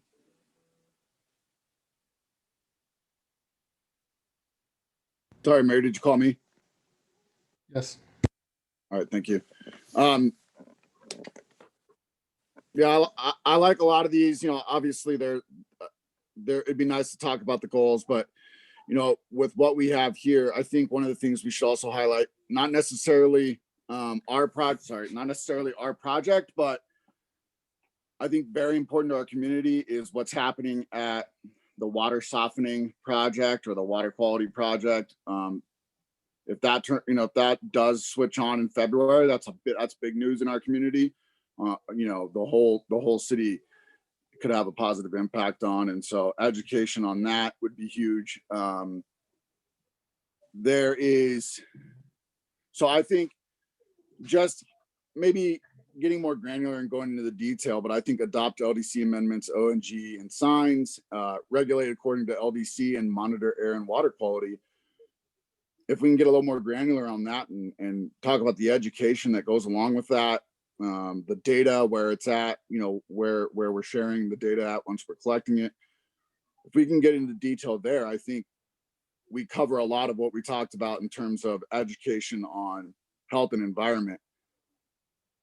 I obviously agree that we should be communicating on COVID, but I also want to make sure we stay in our lane to where most of our communication should be taking resources that are provided by Tri-County and then using our network to reshare those, if you will. Obviously, we can have Commerce City concentrated information and communication, but you know, really we pay into Tri-County to allow them to have that type of you know, health department authority in this situation. So I just want to make sure we don't create a whole like communications program on that, besides, you know, having a role at the county, a Tri-County Health Department, in how the information is communicated appropriately in our community. So far I've heard the environmental elements are missing from a previous conversation at last year's winter retreat. Some reference to COVID with maintaining the lines of distinction of your partnership with Tri-County, and then education and communication of some of the stuff that you're doing. Those are three areas that I heard that are missing. And so Roger and Kathy, as you present this list, are we asking council to, in addition to what's missing, do we then have to prioritize? Because is everything on this list possible, or do we have to go back and prioritize this list at some point, so that you can say, how do we get all this done in addition to the previous council initiated projects, the leftover projects from 2020, and doing the core services? So I want to make sure that we have a clear understanding of what's expected of this council with this particular spreadsheet. Well, I guess I see a couple steps to it. One is making sure that we have the priority projects from the council initiated projects covered in this list. I attempted in general terms to incorporate the items that were left over from 2020 that are high priority so that they're covered here. So that's, you know, step one and step two. And then I think the third step is to look at this list of objectives and determine, are all of these what council wants to focus on? Are there any of these that can be delayed to the following year, 2022, for an example? And, you know, again, you know, what's our priority rank here? Are these all high priorities? Are there any mediums? And I would rank the ones that I should say, I would categorize the ones that you rank as low as being delayed to 2022, for an example. So that was my thought off the cuff. Councilmember Wadiola. Thank you, Mayor. Could I maybe offer a suggestion? I think if we could get this as homework and do the high, medium, and low, all of them, the ones that we just finished. I mean, because we're looking at 3 separate, and and I get what they're trying to do, but I just think this conversation could last about 4 hours. Because if we all go one by one, saying what's our rank on it, where we could do it as homework on a Google Doc, Yes. it would just be a lot easier and really facilitate, because some of us might be on the same page with some of them, be like, or all of us be like, yep, that's a high priority. So we don't have to have discussion on that one because that's a high priority. It's the ones that we were going to be indifferent, or if there's consensus of 5 or more on a high priority, there it is, right? So I just think, and I saw this earlier in this packet, and then I saw the other ones, and it was just a lot. But if we combine them and say, what do you want us to work on for 2021? Please rank them, and each goal could have its own section. I think we could break it up like that. This conversation could go a lot, I wouldn't say faster, but it could be more efficient in our next meeting when we already did our homework, and it's up to us to read it, what we think about it, and then if we have clarifying questions of staff of where it's at, where it's not at, what it needs, what it doesn't need, how fast it could get it done, what's the timeline, that would be then going down this list one by one right now. I mean, but that's just my opinion. We certainly could separate this out so that you can rank it as a homework assignment. The only caveat I would offer is Google doesn't play well with our Microsoft systems. So it would have to be a spreadsheet probably. No, that's cool. We use Google all the time. I just threw that out there, Roger. Whatever format would make it easier for you guys, I'm all for it. And it sounds like the request also is, Roger, that whatever document you send, that you do that editing and combination of making sure you're transferring the appropriate pieces from previous documents, so they have one document in front of them and then can do high, medium, and low as one focal document, rather than trying to mess with 2 or 3 different documents. And I think that would make your job easier. Yeah. Reactions or thoughts to that? Looks like we have a couple other people who wanted to weigh in. Councilmember Grimes. Oh, that's actually what I was going to ask for, is if we're going to table all of this to come back to a kind of a more efficient discussion, if we could get all 3 documents. I understand they're kind of separate processes, but they all play together in one big puzzle. So if we could see a document where, the goal is one column, and then you kind of build in the things from the other spreadsheets, like the council initiated requests, where do those fit on here? And I think that would help me to see a more full picture of what we're trying to narrow down for next year.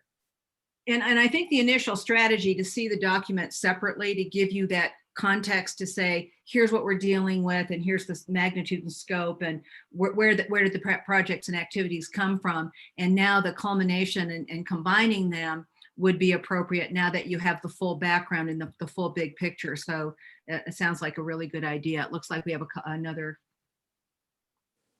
Councilmember Hurst. I'm taking your job, Mayor. I'm sorry. No, I won't add much because I agree with. I won't add much because I agree with all that. Only thing I would ask is please leave it editable, because I also would like to see where I could categorize all the lows in one area and just forget about some of the high ones, because I agree with them. So if you just send it to us in an Excel spreadsheet, that'd be probably best.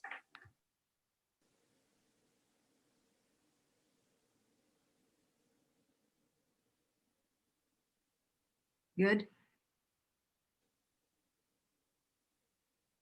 Councilmember Noble. Thank you very much. I have questions about two things that would cost money, and I don't remember where I saw them, on which spreadsheet. One was the homeless navigator, which could be very important for 2021. And also we had heard that there would be a parking enforcement vendor who would be retained for Commerce City, and I'm not sure where that has popped up either. Yeah, the homeless initiative is on the city council initiated projects spreadsheet. Parking, I don't remember. Well, it's in general form, it's on that same document on the last page. But to follow up on the previous comments, we can pull all of that together into one document for you to look at. So you have it all in front of you. Roger, if I may interrupt, I have the parking vendor information. The holidays sort of threw a loop and things. It's probably not going to get compiled until after the new year, but that falls within the PD, and I have that on my list of things to do. Thank you. Councilmember Hurst. I apologize. My hands was still up. I have no more. Okay. Last thoughts? So it sounds like the process is clear, the request is clear from council, is to do the compilation, the request in an editable, probably Excel spreadsheet. And the job again is of council during that period of time, and Annette will be your primary form of communication, is to rate these as high, medium, and low. And I know some of you are starting to like that medium high and that medium low designation. May I recommend that at first blush, start with just 3 categories, high, medium, and low. And that gives you a working platform when you come back together. And I do agree that I believe it will facilitate an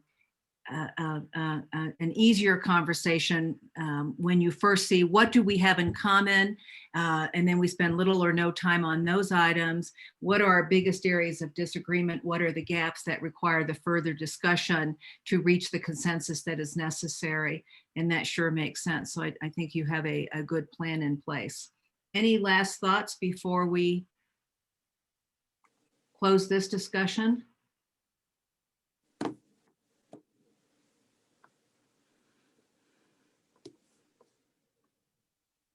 Okay. Mayor, I turn it back over to you, sir. But before we do, Roger and Kathy, was there anything else you needed from council this evening on what our intention was? I want to make sure that you got what you needed, and you'll compile your notes and make sure that you captured all the great comments from council. Yeah, I think we have what we need. So, you know, it's more homework for you council members. So sorry about that, but we'll get the information out to you so you can work with it. Yeah. Okay. Give us a little time to be able to pull some of this stuff together and make it into a format that makes sense for you, and we'll get it out as quickly as we can. Good. Okay. Thank you, Mayor, sir. I turn it over to you this time for real. Thank you. Next on the agenda is reports. Mr. Tingelberg. I'm gonna, since you're going back to regular council duties and you don't need me anymore, I'll go ahead and sign off. It was a pleasure seeing you and working with you. Kathy and Roger, let me know what you need from me moving forward, okay? And Mayor. Thank you so much for your help today. Yep, Thank you, everybody. very much. Have a happy new year. Same to you. Really, just a couple things. Thank you for lending us your brain cells tonight. There's more work to be done, but we covered a lot of ground, so appreciate that. And then secondly, I had mentioned I was planning to take a couple days off this coming week. I'm going to visit with Kathy about the follow-up to this session tonight, and then Chief Nichols will be the acting city manager for the days that I'm off. So I don't know if we'll need to visit tomorrow, Kathy, looking at you, but I would say go ahead and contact Chief Nichols for the remainder of this week. That way we'll be clear and you won't be guessing who you should contact for city business. Thank you very much. Are there any other council members needing to make a report? Councilmember Alan Thomas. Yes, thank you. It's not necessarily a report, but I meant to ask Kathy or Roger, in the presentations you guys had made